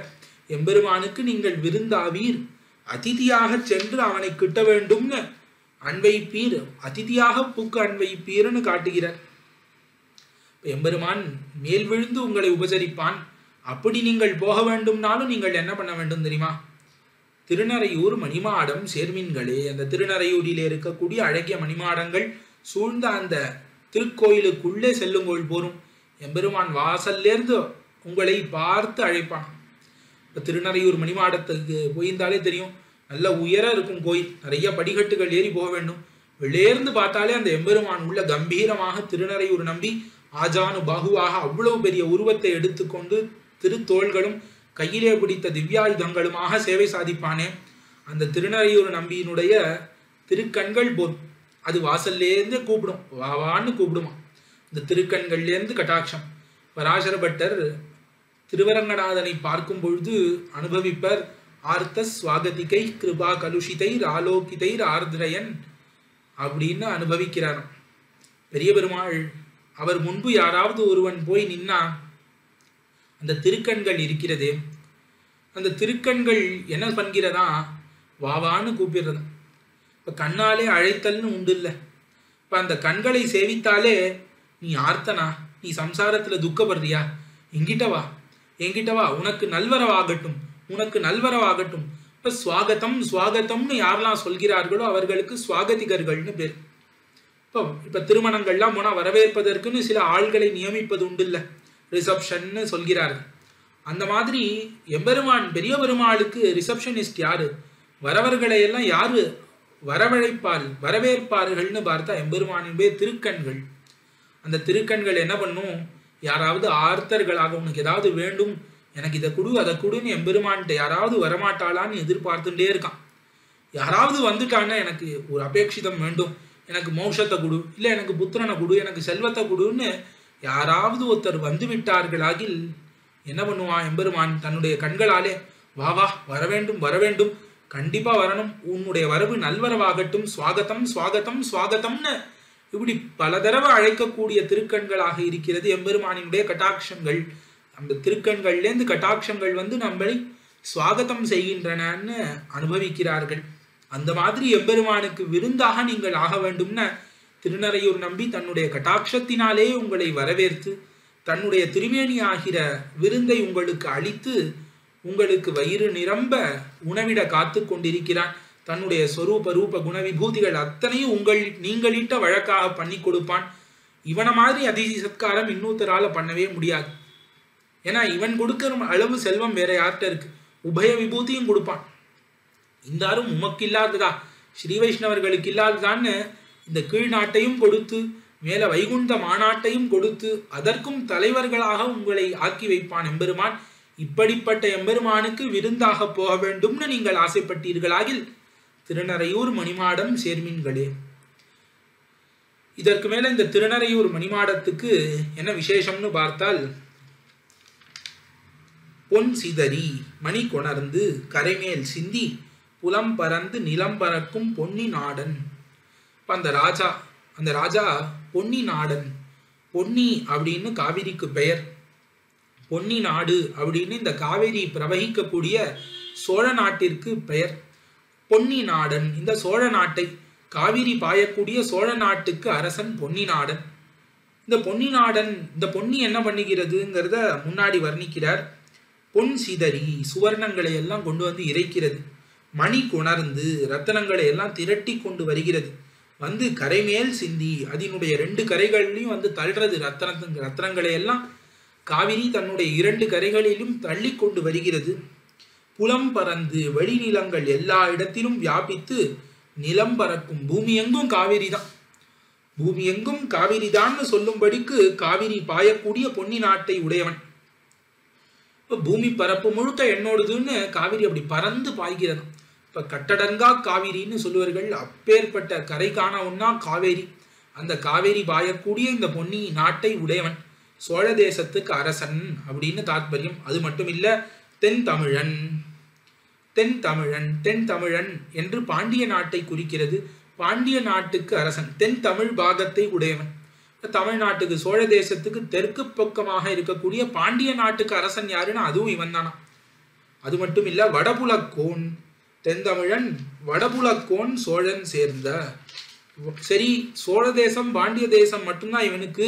இதற்கு வடக்கிலே உள்ள நாடெல்லாம் வேற ஒருத்தரோடு தானே, அதுவும் கிடையாது, அதுவும் இவன் தான், வடபுலக்கோன். இப்ப வடப்பிரதேசத்துக்கும் அரசன் யாரு? இவன் தான். அப்ப 3 ராஜ்யங்களையும், வடக்கு சோழ நாடு, கீழே பாண்டிய நாடுன்னு இருக்கக்கூடிய எல்லா ராஜ்யத்தையும் தான் ஒருவனே ஆளும்படிக்கு இருந்தான் இந்த கோச்செங்கனான். அந்த கோச்செங்கனான் சேர்ந்த கோவில் திருநறையூர் மணிமாடம். அதை நீங்கள் சேர்மின்களே என்று அருளி செய்கிறார் இந்த பாசுரத்தினாலே திருமங்கை ஆழ்வார். அடுத்து 6ஆம் பாசுரம். தன்னாலே தன்னுருவம் பயந்த தானாய் தயங்கொலி சேர் மூவுருவும் தானாய் வானாய். தன்னாலே தன்னுருவில் மூர்த்தி முன்னாய் தானாய நாயினான் சரணன் உய்வீர். மின்னாடு வேலேந்து விளைந்த வேளை விண்ணேற தனிவேலு துலகமாண்ட தென்னாடன் குடகொங்கன் சோழன் சேர்ந்த திருநறையூர் மணிமாடம் சேர்மின்களே என்று பாசுரம். இதிலே ஆழ்வார் எம்பெருமானின் ஜெகதாகாரத்தைத்தான் அனுபவிக்கிறார். தன்னாலே தன்னுருவம் பயந்த தானாய். எம்பெருமானை குறிப்பிடும் பொழுது வேதங்கள் ஆத்மேஸ்வரம்னு குறிப்பிடுகிறது. அதாவது எம்பெருமான் எல்லாத்தையும் உண்டாக்கினான் அப்படின்னு வேதங்கள் கூறுகிறது. எம்பெருமானை யார் உண்டாக்கினார்கள்? வேற யாரும் உண்டாக்கவில்லை, அவன் அப்படியே இருக்கிறான்னு கூறுவதற்கு பதிலாக அவனை அவனே உண்டாக்கி கொண்டான் அப்படின்னு கூறுகிறது. இப்ப அவனே உண்டாக்கி கொள்வதாவது என்னன்னா, அவன் எப்பொழுதுமே நித்தியமாக இருக்கிறான்னு தாற்பயம். அவனை வேற யாரும் உண்டாக்கவில்லை என்பதை சொல்லுவதற்காக அவனே உண்டாக்கி கொள்கிறான்னு வார்த்தைகள் வருகிறதே தவிர அவன் ஒரு காலத்திலே உண்டானான்கிறத சொல்லுவதற்காக இல்லை. இப்ப இவனை யாரும் உண்டாக்கவில்லைன்னு சொல்லும் பொழுது பற்பல இடங்களிலே அவனை உண்டாக்கி கொள்கிறான் என்றும் கூறப்படுகிறது. அதை அனுசரித்து ஆழ்வாரும் தன்னாலே தன்னுருவம் பயந்த தானாய். இது தன் உருவம் எம்பெருமானுடைய சொரூபம். சொரூபம் உபலட்சணமாக சொரூபம், ஸ்திதி, பிரவிற்த்தி, விபூதி, குணங்கள் எல்லாவற்றையும் வைத்துக் கொள்ள வேண்டும். எம்பெருமானுடைய சொரூபம் முதலான அனைத்தும் யாராலே உண்டாச்சுது அப்படின்னு தன்னாலே. எம்பெருமான் தான் அதற்கு காரணமே தவிர எம்பெருமானுக்கு வேறொருவர் காரணம் கிடையாது. எம்பெருமானுடைய சொரூபாதிகள் அவன் அதீனமாக இருக்குமே தவிர மற்றொருவர் அதீனமாக இருக்காது. ஆகையாலே தானாக இருக்கிறான் அவன். இப்ப எல்லாரை காட்டிலும் வேறுபட்டவனாக இருக்கிறான் எம்பெருமான். ஏன்னா எல்லாருடைய சொரூபம், ஸ்திதி, பிரவிற்த்தி என்று சொல்லக்கூடிய அனைத்துமே ஒரு புள்ளியினுடைய சின்ன நுனி அசைவு கூட எம்பெருமான் இன்னி ஆடாது. ஆகையாலே எம்பெருமான் அதீனமாக இந்த உலகம் இருக்கிறது. ஆனால் எம்பெருமான் யார் அதீனமாக இருக்கிறான்னு, அவனுக்கு அவனேதான் தலைவன், அவனுக்கு அவனேதான் சுவாமி, அவனேதான் அவனை உண்டாக்கி கொண்டான் என்று தன்னாலே தன்னுருவம் பயந்ததானாயின்னு அருளி செய்கிறார். எம்பெருமான் தானிட்ட வழக்காக இருக்கக்கூடியவன், பிறரிட்ட வழக்காக இருக்க மாட்டான், சர்வேஸ்வரன் என்று தாற்பயம். தயங்கொலி சேர் மூ உலகும் தானாய் வானாய். அதை தவிர இந்த மூ உலகு கிருத்தகம், அகிருத்தகம், கிருத்தகாகிருத்தகம்னு 3 வகையாக சொல்லுவார்கள் உலகத்தை. இப்ப இந்த 3 உலகம், கீழே இருக்கக்கூடிய உலகம், நடுவிலே இருக்கக்கூடிய உலகம், மேலே இருக்கக்கூடிய உலகம்னு பிரிப்பதுண்டு. இவ்வாறாக இருக்கக்கூடிய 3 உலகமும் தயங்கொலி சேர் மூ உலகும். இப்ப மிக்க ஒளியை உடைத்தான இந்த 3 லோகங்களும் தானாய், தான்னு சொல்லும்படிக்கு தானே இந்த மூ உலகுக்கும் நிர்வாககனாக இருக்கக்கூடியவன். தானிட்ட வழக்காக இந்த உலகத்தை உடையவன் எம்பெருமான். தானாய் வானாய் வானும் அப்படியே பரமபதத்துக்கும் நிர்வாகக்கன் எம்பெருமான் தான். தன்னாலே தன்னுருவில் மூர்த்தி முன்னாய் தானாய நாகினான். இப்ப இந்த லீலா விபூதி இருக்கிறதே, இந்த லீலா விபூதியை உண்டாக்கி காத்து அழிப்பதற்காக 3 உருக்கள் உண்டு. அந்த 3 உருவும் எங்கேருந்து உண்டாயித்துன்னா எம்பெருமானிடத்துல இருந்தா உண்டாயித்தான். தன்னாலே தன்னுருவின் மூர்த்தி முன்னாய். இப்ப தன்னுடைய சங்கல்பத்தாலே தன்னுடைய சொரூபத்தில் நின்றும் 3 உருக்களை பிரித்தெடுத்தான். இப்ப தானே என்ன பண்ணான்னா விஷ்ணுவாக அவதரித்தான். அதற்கு மேலே பிரம்மாவுக்கு அந்தர்யாமியாக இருந்து கொண்டு ருத்ரனுக்கு அந்தர்யாமியாக இருந்து கொண்டு ஆக இப்படி இந்த உலகத்தின் சிருஷ்டி ஸ்திதி சம்ஹாரம் 3த்துக்கும் தானே காரணமாக இருப்பதற்காக 3 உருவை எடுத்துக்கொண்டான் எம்பெருமான். தன்னாலே தன்னுருவின் மூர்த்தி முன்னாய். அதுவும் தன்னுடைய சங்கல்பத்தினாலே 3 மூர்த்திகளை உடையவனாக இருக்கிறான். அதற்கு மேலே தான் ஆனாய நாயினான். தானாய நாயினான் சரணன் உய்வீர். இதெல்லாம் பண்ணிட்டு தனக்கு யாரும் கிடையாது, தான் தான் எல்லாமே இருக்கக்கூடிய இவன் இந்த ஜகத்துக்குள்ளே, எவ்வளவு பெரிய ஜகத்து, அதுக்குள்ள ஒரு சின்ன ஊர் ஆய்ப்பாடின்னு, அந்த ஆய்ப்பாடியிலே நந்தன் பெத்த ஆனாயன்னு சொல்லும்படிக்கு ஒருத்தனின் பிள்ளை இவன், நந்த கோபாலன் மகன்னு சொல்லும்படிக்கு இவன் ஒரு ஆயன் என்று ஒரு கண்ணனாக அவதரித்தானே. இது என்ன ஒரு சேஷ்டிதம்! இப்படி கிருஷ்ணனாக வந்து தானான ஆயினான். இப்படிப்பட்ட கண்ணனாக கண்ணனந்தால் சரண் இல்லை அப்படின்னு நீங்கள் நினைத்தீர்களாகில் சரணன் உய்வீர், இவன் தான் நமக்கு சரணம்னு நீங்கள் உஜ்ஜீவிக்க விரும்பினீர்களாகில் திருநறையூர் மணிமாடம் சேர்மீன்களே. இந்த திருநறையூர் மணிமாடம் எப்படிப்பட்டது? மின்னாடு வேலேந்து விளைந்த வேளை விண்ணேற தனிவேலு துலகமாண்ட தென்னாடன் குடகொங்கன் சோழன் சேர்ந்த திருநறையூர் மணிமாடம் சேர்மீன்களே. அந்த காலத்துல இந்த கோச்சங்கனான்கிற அரசனுக்கும் விளந்தை வேள் என்கிற ஒரு அரசனுக்கும் போர் நடந்ததாகவும், அந்த போரிலே வேலாயுதத்தை கொண்டு ஒரே ஒரு பிரயோகத்திலே ஒரு முறை அந்த வேலாயுதத்தை ஏவி அந்த விளந்தை வேளை இந்த கோச்சங்கனான் வென்றான் என்றும் சரித்திரம் கூறுகிறது. அதை இந்த இடத்திலே சொல்கிறார். மின்னாடு வேலேந்து. மின்னுனா ஒளி. இப்போ ஒளி அப்படியே தகதக என்று ஒளிரக்கூடிய ஒரு வேல். அந்த வேலை கையிலே எடுத்து கொண்டு வந்தான். விளைந்த வேல். பாசுரங்களிலே விளைந்த வேல் அப்படின்னு இருக்கிறது. வேல்னா அழகன்னு பொதுவா அர்த்தம், அவனுக்கு பெயர் விளைந்த வேல் அப்படின்னு பாசுரத்திலே இருந்தால் கூட பெரியோர்கள் எல்லாம் விளந்தை வேல் என்று இருக்க வேண்டும்னு கூறுகிறார்கள். காஞ்சி சுவாமி முதலானவர்கள் விளந்தை வேல் என்று அவனுக்கு பேராக இருக்க வேண்டும்னு கருதுகிறார்கள்.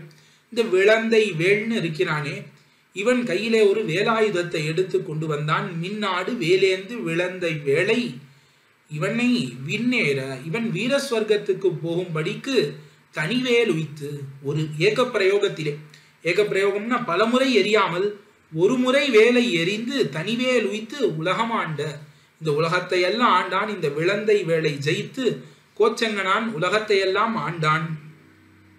இப்படி இருக்கக்கூடியவன் யாருன்னா தென்னாடன். இவன் சோழ நாட்டுக்கு மட்டும் அரசன் இல்ல, தென்னாடான பாண்டிய நாட்டிற்கும் அரசன். அதற்கு மேலே வடகொங்கன், தென்னாடன், குடகொங்கன் சோழன் சேர்ந்த குடதேசம், அதாவது மேற்கு தேசம். மேற்கு தேசத்தில் இருக்கக்கூடிய கொங்கு நாடு, இந்த கொங்கு நாட்டையும் ஆண்டு வந்தான் இந்த கோச்சங்கனான். ஆக எல்லா ராஜ்யத்தையும் உடையவன் இவன் தான். 3 ராஜ்யத்தையும் நிர்வகித்து இருக்கக்கூடிய இந்த சோழன், அவன் சேர்ந்த கோயில் திருநறையூர் மணிமாடம் சேர்மீன்களேன்னு அனுபவிக்கிறார் ஆழ்வார். 7ஆம் பாட்டு. முளைத்தடத்த நஞ்சுண்டு துஞ்சப் பெய்ச்சி முதுதுவரை குலபதியாக் காலி பின்னே இலைத்தடத்த குழலூதி ஆயர் மாதர் இனவளை கொண்டான் அடிக்கீழ் எய்தகிற்பீர் மலைத்தடத்த மணிகொணர்ந்து வையமுய்யா வளம் கொடுக்கும் வருபுணலம் பொன்னினாடன் சிலைத்தடக்கை குலச்சோழன் சேர்ந்த கோயில் திருநறையூர் மணிமாடம் சேர்மீன்களே. முளைத்தடத்த நஞ்சுண்டு துஞ்சப் பெய்ச்சி. பேய்ச்சி பூதனை. இந்த பூதனையானவள் துஞ்சும்படிக்கு, அவள் மாய்ந்து போகும்படிக்கு அவளுடைய பெரிய முலையிலே வாயை வைத்து பாலோடு சேர்ந்து பிராணனையும் சேர்த்து உண்டவன். முளைத்தடத்த நஞ்சுண்டு துஞ்சப் பெய்ச்சி. அந்த பூதனையானவள் முடிந்து போகும்படிக்கு அவளுடைய வடிவுக்கு, அவள் எவ்வளவு பெருசு இருந்தாலோ அவ்வளவு பெரிதாக இருக்கக்கூடிய அவளுடைய ஸ்தனங்களிலே திருப்பவளத்தை வைத்து அவளை கொன்றவன், நஞ்சுண்டவன் எம்பெருமான். இப்படி கண்ணனாக அவதரித்து பண்ண லீலைகள். அதற்கு மேல என்ன பண்ணா, முதுதுவரை குலபதியா, முதுதுவரை ஸ்ரீமத் துவாரகை, அந்த துவாரகைக்கு தலைவனாக இருக்கக்கூடியவன் கண்ணன், குலபதி. அதற்கு முன்பாக என்ன பண்ணான், காலி பின்னே இலைத்தடத்த குழலூதி ஆயர் மாதர் இனவளை கொண்டான். இப்ப பசுக்களுக்கு பின்னே நடந்து போய்கொண்டே இருந்தான் கண்ணன் எம்பெருமான். அப்படி நடந்து போகும்பொழுது என்ன பண்ணானா, இலைகளாலே செய்யப்பட்ட சின்ன குழல்கள், அந்த குழல்களை ஊதினானா. இலைக்குழல் ஊதிக்கொண்டே பசுக்களை மேய்த்து கொண்டு, அது மட்டும் இல்லாமல் பசுக்களை மேய்த்து விட்டு திருவாய்ப்பாடியிலே புகுந்து அங்க இருக்கக்கூடிய இடைப்பெண்களின் வளையல் முதலானவற்றை திருடி கொண்டு செல்லக்கூடியவன், துடக்கமானவத்தை கொண்டவன் இருக்கிறானே கண்ணன். இந்த கிருஷ்ணாவதார சேஷ்டிதங்களையும் சிலவற்றை அனுபவித்தார்.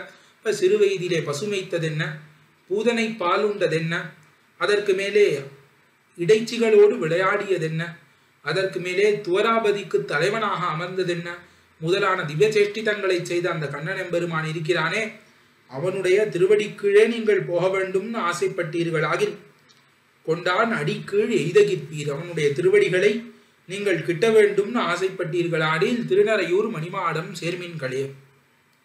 இந்த மணிமாடம் எப்படிப்பட்டதுன்னா, பொன்னி நாடு, காவிரி பாயக்கூடிய நாடு. இந்த காவிரி என்ன பண்ணும், மலை தடத்த மணி கொணர்ந்து வையமுய்ய வளம் கொடுக்கும். இப்ப மலைகளிலிருந்து வரும், சஹ்யமலையிலிருந்து காவிரி உண்டாகி பெருகுகிறது. அங்க இருக்கக்கூடிய மணிகளை எல்லாம் அடித்து கொண்டு வந்து சோழ நாட்டிலே சேர்க்கிறதாம். மலை தடத்த மணி கொணர்ந்து இந்த உலகமெல்லாம் வாழும்படிக்கு, இந்த உலகமெல்லாம் வாழும்படிக்கு இந்த காவிரியானது பெருகுகிறது.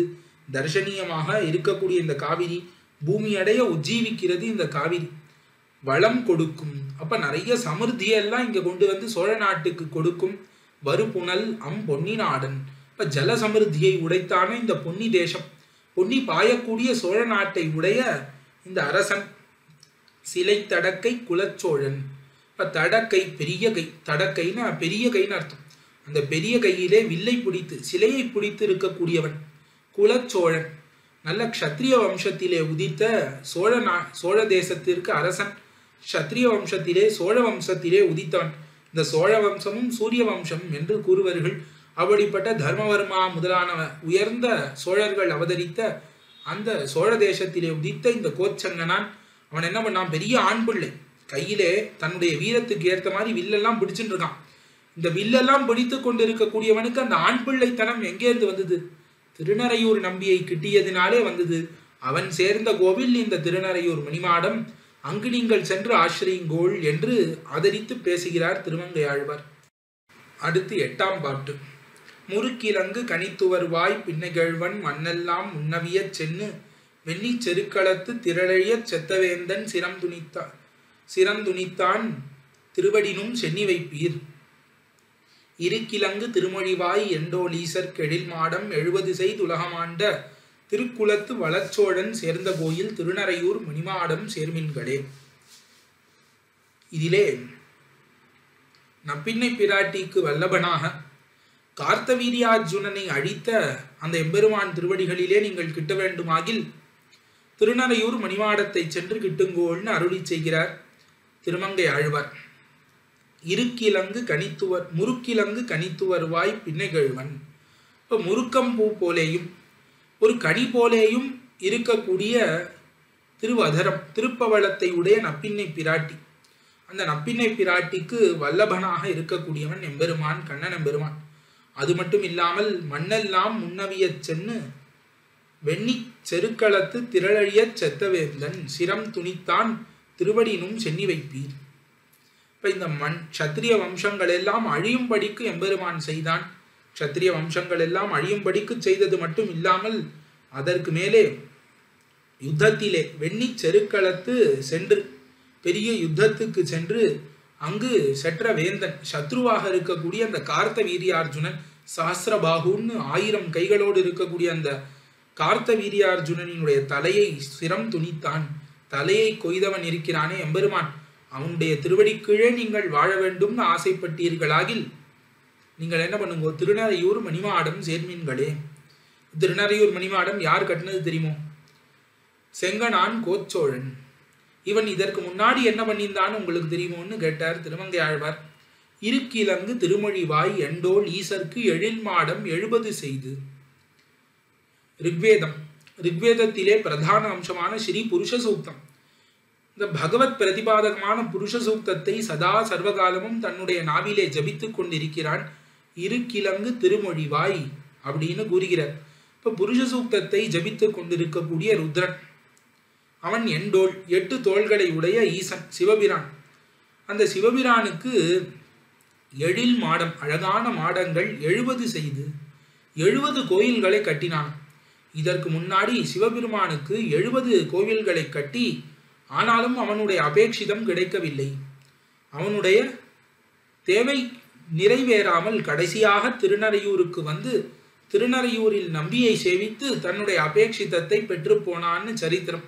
இந்த கோச்செங்கனான்கிறவன் முன்பிறவியிலே சிலந்தியாக பிறந்து தன்னுடைய அந்த சிலந்தி வலையினாலேயே ஒரு விதானத்தை கட்ட வேண்டும் சிவலிங்கத்துக்குன்னு ஆசைப்பட்டு இந்த திருவரங்கத்திற்கு அருகிலே இருக்கக்கூடிய ஆனைக்காவல்ங்கிற ஊரிலே ஒரு சிவலிங்கத்தின் மீது அதை கட்டினதாகவும், அதை ஒரு யானை வந்து கலைத்து விட்டதாகவும், அதற்கு பிறகு அவன் யானைகளாலே கோவிலுக்கு எந்த ஒரு பாதிப்பும் வராதபடிக்கு மணிமாடங்களாக பெரிய பெரிய மாடங்கள் மதில்களோடு 70 கோவில்களை கட்டினான்னு சில நூல்களிலே கூறப்படுகிறது.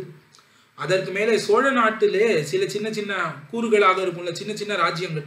சோழ நாடுங்கிறது பெரிய ராஜ்யம், அதற்குள்ளே ஆலி நாடு, அந்த நாடு, இந்த நாடுன்னு இருக்க மாதிரி 70 நாடுகள் உண்டாம். அந்த ஒவ்வொரு நாட்டுக்கும் ஒவ்வொரு சிவன் கோவிலை கட்ட வேண்டும்னு ஆசைப்பட்டு கட்டினான் அப்படின்னு சொல்லுவார்கள். ஆகையாலே 70 கோவில்களை கட்டினான், சிவன் கோவில்கள், சிவாலயங்களை கட்டினான். அப்படியும் அவனுக்கு அபேட்சிதம் நிறைவேறாமல் கடைசியாக எழில் மாடம் 70 செய்து உலகமாண்ட திருக்குலத்து வளச்சோழன். இப்ப நல்ல சோழ குலத்திலே உதித்த கோச்செங்கனான் அவன் கடைசியாக வந்து தன்னுடைய அபேட்சிதம் நிறைவேறின கோவில் எதுன்னா திருநறையூர் மணிமாடம். அங்கு நீங்கள் சென்று கிட்டுங்கோள்னு உபதேசிக்கிறார்.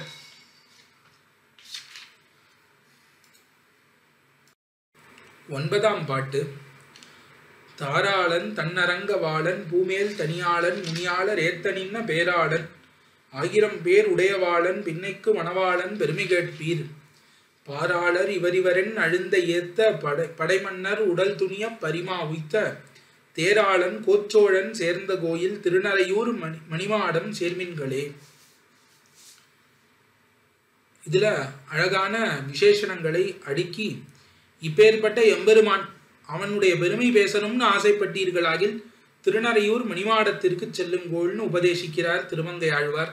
தாராளன், இந்த உலகத்துக்கெல்லாம் தான் தான் ராஜான்னு அடையாளமாக ஒரு தனிமாலையை இட்டு கொண்டு இருக்கக்கூடியவன். தார்ன மாலை, அதை ஆளக்கூடியவன். தனிமாலையை இட்டு கொண்டு இருக்கக்கூடியவன். தன் அரங்கவாளன். அது மட்டும் இல்லாமல் இந்த ராஜதானியான திருவரங்கத்திலே வந்து பள்ளி கொண்டருளினவன் லோகரக்ஷணார்த்தமாக. தன் அரங்கவாளன் பூமேல் தனியாளன். இப்ப பூமேலே வாசஸ்தானம், பூவை வாசஸ்தானமாக உடைய பிராட்டிக்கு வல்லபன். முனியாளர் ஏத்த நின்ன பேராளன். முனியாளர் எப்பொழுதும் எம்பெருமானையே பிரம்மத்தையே மனனம் செய்து கொண்டிருக்கக்கூடிய சனகாதிகள், அவர்கள் ஏத்தும்படிக்கு இருக்கக்கூடிய பெருமையை உடையவன். முனியாளர் ஏத்த நின்ன பேராளன். நிறைய பெருமை இருக்கு, சனகாதிகள் எல்லாரும் கொண்டாடுகிறார்கள். அப்பேற்பட்ட பெருமைகளை உடையவன். 1000 பேர் உடையவாளன். அது மட்டும் இல்ல, இவனை இறங்கி அனுபவிக்க வேண்டும்னு 1000 திருப்பேர் இருக்கு. எங்க வேணா இறங்கி அனுபவிக்கலாம் படிக்கு தொட்ட இடங்கள் தோறும் அவ்வளவு திருநாமங்களை உடையவன். 1000 திருநாமங்களை உடையவன். பின்னைக்கு மணவாளன், நப்பின்னை பிராட்டிக்கு மணவாளனாக வல்லபனாக இருக்கக்கூடிய எம்பெருமான் இருக்கிறானே, அவனுடைய பெருமையை நீங்கள் கேட்பீர், கேட்க வேண்டும்னு ஆசைப்பட்டீர்களாகில் திருநறையூர் மணிமாடம் சேர்மின்களே. அது மட்டும் இல்லாமல் இந்த திருநறையூர் மணிமாடம் எப்படிப்பட்டதுன்னா பாராளர். இந்த பாறை ஆளக்கூடிய ராஜாக்கள், நிறைய ராஜாக்கள் யுத்தத்துக்கு வருகிறார்கள் இந்த செங்கனானோடு. இந்த யுத்தம் எங்க நடக்கிறதுன்னா திருவழுந்தூர்னு இருக்கக்கூடிய அந்த க்ஷேத்திரத்திலே நடக்கிறது. அழுந்தைன்னு சொல்லுவார்கள். இந்த திருவழுந்தூரிலே இந்த கோச்செங்கனானவன் எதிரிட்ட அரசர்களை எல்லாம் தன்னுடைய தேரிலே சென்று அழித்தான்னு ஒரு சரித்திரம். அதை இந்த இடத்திலே நினைவூட்டுகிறார் திருவங்கை ஆழ்வார். பாராளர் அவர் இவர் என்ன அழுந்த ஏத்த. இப்ப இன்னார் இன்னார்னு யாரெல்லாம் இந்த உலகத்தை ஆளக்கூடிய ராஜாக்கள் இருக்கிறார்களோ எல்லா ராஜாக்களும் இந்த அப்ப இன்னார் இன்னார்னு என்ன அர்த்தம்?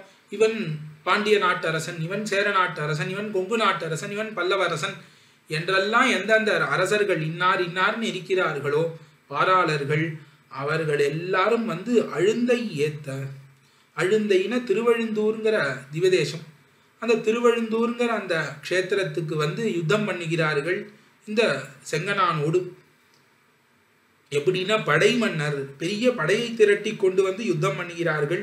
அந்த யுத்தத்திலே மன்னர் உடல் துணிய பரிமா உய்த்த தேராளன், அந்த யுத்தத்திலே அந்த எதிரிட்டு வந்த அரசர்களின் உடல் எல்லாம் கிழிந்து போகும்படி துண்டு துண்டாக ஆகும்படி குதிரைகளோடு கூடின பரிமா, குதிரைகளோடு கூடின தேரை உய்த்தவன், பரிமா உய்த்த தேராளன்.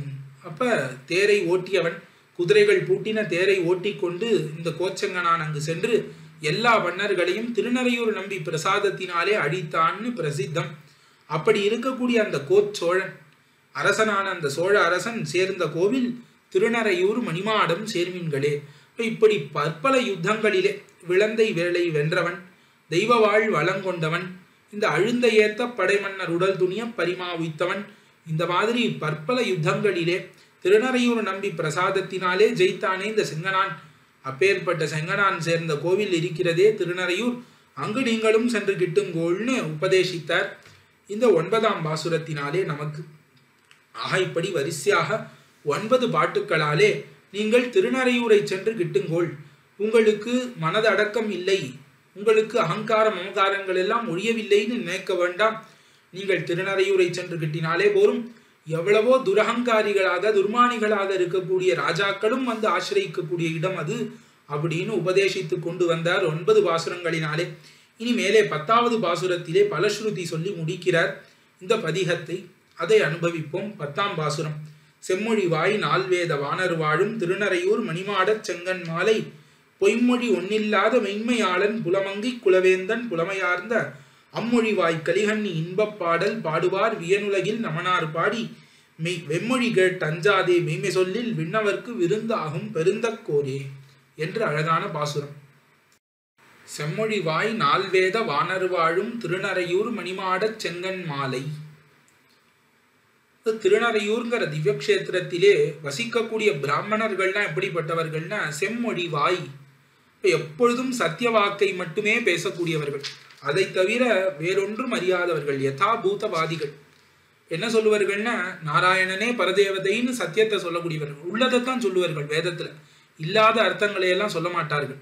இப்ப விசிஷ்டாத்வைத சித்தாந்தத்தை சேர்ந்தவர்களாக ஸ்ரீ வைஷ்ணவர்களாக பரமசாத்விகர்களாக நாராயணனே பரதேவதை என்று அறுதியிடக்கூடியவர்களான ஸ்ரீ வைஷ்ணவர்கள் செம்மொழி வாய் என்று கூறப்படுகிறார்கள். 4 வேத வானர். 4 வேதத்திற்கும் வியாச பதவியை செலுத்துவதற்கு தகுதியுள்ள பிராமணோத்தமர்கள் வாழக்கூடிய திருநறையூர் மணிமாடம், அங்கு எழுந்தருளி இருக்கக்கூடிய சிவந்த கண்களை உடைய திருமாலை கவி பாடினார் இந்த பதிகத்தினாலே திருமங்கை ஆழ்வார். இந்த திருமங்கை ஆழ்வார் எப்படிப்பட்டவர்னா பொய்மொழி ஒன்னில்லாத மெய்மையாளன். அந்த வேதத்திலே பொய்யிலா நூல்னு சொல்லுவார்கள் வேதத்தை, எந்த ஒரு அம்சமும் பொய் கிடையாது, எல்லாமே பிரமாணம். அந்த மாதிரி தான் ஆழ்வார் வாக்கும், ஆழ்வார் வாக்கும் வேதமும் வெவ்வேறு கிடையாதுன்னு காட்டுகிறார். பொய்மொழி ஒன்னில்லாத மெய்மையாளன், ஒரு மொழி கூட ஆழ்வார் இதிலே பொய் கிடையாது. ஆழ்வார் வாக்கிலிருந்து ஒன்று வந்துவிட்டதாகில் ஆழ்வார் வாக்கு பொய்த்தே போகாது. அது பொய்யாக ஆழ்வார் என்று சொன்னால் கூட அது மெய்யாயிடும், அப்படி கூட சொல்லலாம். அப்படி பொய்யே சொல்லாத ஆழ்வார், மெய்மையை மட்டுமே பேசக்கூடிய ஆழ்வார். அப்படி இருக்கக்கூடிய அந்த ஆழ்வார் தன்னுடைய திருவாக்கினாலே கவி பாடினார். புலமங்கை குலவேந்தன், நல்ல அழகான திருமங்கைங்கிற திவ்ய கஷேத்திரத்திற்கு நாட்டிற்கு அரசாக இருக்கக்கூடிய ஆழ்வார். புலமங்கை குலவேந்தன் புலமையார்ந்த, இந்த பாடல் இருக்கிறதே புலமையார்ந்த இன்பப் பாடல். திருமங்கை ஆழ்வாரின் புலமையெல்லாம் ஆர்ந்து இருக்கான் இந்த பாடல்களிலே. எப்படின்னா அவருடைய அறிவெல்லாம் இந்த பேச்சிலே தெரியும். திருமங்கை ஆழ்வாருக்கு என்ன அறிவுண்டோ எல்லாம் இந்த திருமொழியை படித்தால் நமக்கு தெரியும்படிக்கு ஆழ்வார் பேச்சை உடையவராக இருக்கிறார். புலமங்கை குலவேந்தன் புலமையார்ந்த அம்மொழி வாய் கலிகண்ணி இன்பப் பாடல். அப்படிப்பட்ட அழகான மொழியை அழகான பேச்சை உடையவர் திருமங்கை ஆழ்வார். பொய்மையே கலசாமல் மெய்யே இருக்கும்படிக்கு தன்னுடைய புலமையெல்லாம் தோத்தும்படிக்கு அழகான திருமொழிகளை அருளி செய்யக்கூடிய அந்த கலிகண்ணி திருமங்கை ஆழ்வார் அவருடைய இன்பப் பாடல்னு கூறுகிறார். இப்ப இன்பப் பாடல்னு இந்த திருமொழிக்கு பேர். அது என்ன இன்பப் பாடல் அப்படின்னா, அவருடைய இன்பம் எல்லாம் இந்த பாடலிலே தோத்துகிறது. அவருடைய அனுபவ ஜனித பிரீத்தி, அவர் திருநறையூர் எம்பெருமானை அனுபவித்து அந்த அனுபவம் உள்ளே இன்பமாக மாறி அந்த இன்பம் உள்ளே அடங்காமல் பாடலாக வெளியே வந்தது. அப்பேற்பட்ட இந்த இன்பப் பாடல் இதை வியனுலகில் பாடுவார். இந்த உலகிற்கே சம்சாரம், இங்கு எல்லாம் அன்னபானாதிகள் தான் தாரகம்னு இருக்கக்கூடியவர்கள். இங்க இருக்கக்கூடிய ஒரு பொதுபோக்கக்கூடிய சம்சார விபூதியிலே உண்டு உடுத்து இப்படியே பொழுதுபோக்கக்கூடிய சம்சார விபூதியிலே இந்த 10 பாட்டை அபியசித்து இருக்கக்கூடியவர் யார் ஒருவர் உண்டோ அவர்கள் எப்படிப்பட்டவர்கள் தெரியுமா? நமனார் பாடி வெம்மொழி கேட்டஞ்சாதே. நமனார் பாடி யமகிங்கரர்கள், யமகிங்கரர்கள்லாம் திட்டக்கூடிய அந்த வெம்மையான பேச்சை கேட்டு பயப்பட மாட்டார்கள். இவர்களுக்கு யமலோகம் கிடையாது அப்படின்னர். மெய்மை சொல்லில் இதுக்கு மேல உள்ளதையும் நான் உண்மையாக சொல்கிறேன். ஏதோ யம பயம் கிடையாதுங்கிறதோட நிற்கவில்லை ஆழ்வார். விண்ணவர்க்கு விருந்தாகும் பெருந்தக்கோரே. இப்ப பரமோதத்திற்கு போய் அங்க இருக்கக்கூடிய நித்தியசூரிகளுக்கு இவர்கள் விருந்தாக ஆவர்கள், அதிதிகளாக ஆவர்கள். பதியினில் பாங்கினில் பாதங்கள் கழுவினர்னு சொல்லும்படிக்கு ஒவ்வொரு நித்தியசூரிகளும் இவர்களை அழைத்து கொண்டு போய் தாம் இருப்பிடங்களுக்கு எடுத்து கொண்டு சென்று இவர்களை ஆசனத்திலே உயர வைத்து தாங்கள் கீழே நின்று கொண்டு இவர்கள் ஸ்ரீபாதத்தை விளக்கி அந்த ஸ்ரீபாத தீர்த்தத்தை தாங்கள் புஜிக்கும்படிக்கு பெரிய பெருமையை உடையவர்களாக இந்த 10 பாசுரங்களையும் அபியசிக்க கூடியவர்கள் ஆவர்கள் என்று தாத்பரியம். இந்த 10 பாசுரங்களையும் அபியசிக்க கூடியவர்களுக்கு ரொம்ப சிறந்த பிரயோஜனம். யமபயம் கிடையாது. அது மட்டும் இல்லாமல் நித்தியசூரிகளாலே கொண்டாடப்படக்கூடியவர்களாக ஆவர்கள். கலிகண்ணி இன்பப் பாடலான இந்த 10 பாசுரங்களையும் யாரொருவர் அபியசிக்கிறார்களோ அவர்களுக்கு இந்த பெரிய பதம் ஏற்படும்னு ஆழ்வார் அழகாக பலஸ்ருதியிலே காட்டி கொடுக்கிறார். ஆகையாலே இந்த சப்தத்தை கேட்டாலே இதை சொல்லும் பொழுதே இன்பப் பாடலாக இருக்கும். அதற்கு மேலே அர்த்தத்திலும் இது இன்பப் பாடலாகவே அமைந்திருக்கிறது. ஆழ்வாரினுடைய அனுபவம் வெளிக்கிணர்ந்து வந்த பாடல்கள் ஆகையாலே இதிலே திருநறையூர் மணிமாடச் செங்கன்மாலை ஆழ்வார் பாடி 10 பாசுரங்களினாலே பற்பல வகையாக அனுபவித்தார். இதை அடியேன் யதாசக்தி விண்ணப்பித்தேன். இதிலே குத்தம் குறை இருப்பின் க்ஷமிக்க பிரார்த்தித்து அமைகிறேன். ஆழ்வார் திருவடிகளே சரணம். எம்பெருமானார் திருவடிகளே சரணம். ஜீயர் திருவடிகளே சரணம். பற்பமெனத்திகள் பைங்கழலும் தன் பல்லவமே விரலும். பற்பமென திகழ் பைங்கழலும் தன் பல்லவமே விரலும். பாவனமாகிய பைந்துவராடை பதிந்த மருங்கழகோ. பாவனமாகிய பைந்துவராடை பதிந்த மருங்கழகோ. முப்புரி நூலோடு முன்கையில் ஏந்திய முக்கோல் தன்னழகும். எப்பொழுதும் யதிராசன் வடிவழகு என் இதயத்துள்ளதால். இல்லை எனக்கெதிர் இல்லை எனக்கெதிர் இல்லை எனக்கெதிரே. இல்லை எனக்கெதிர் இல்லை எனக்கெதிர் இல்லை எனக்கெதிரே. இல்லை எனக்கெதிரே இல்லை எனக்கெதிரே இல்லை எனக்கெதிரே.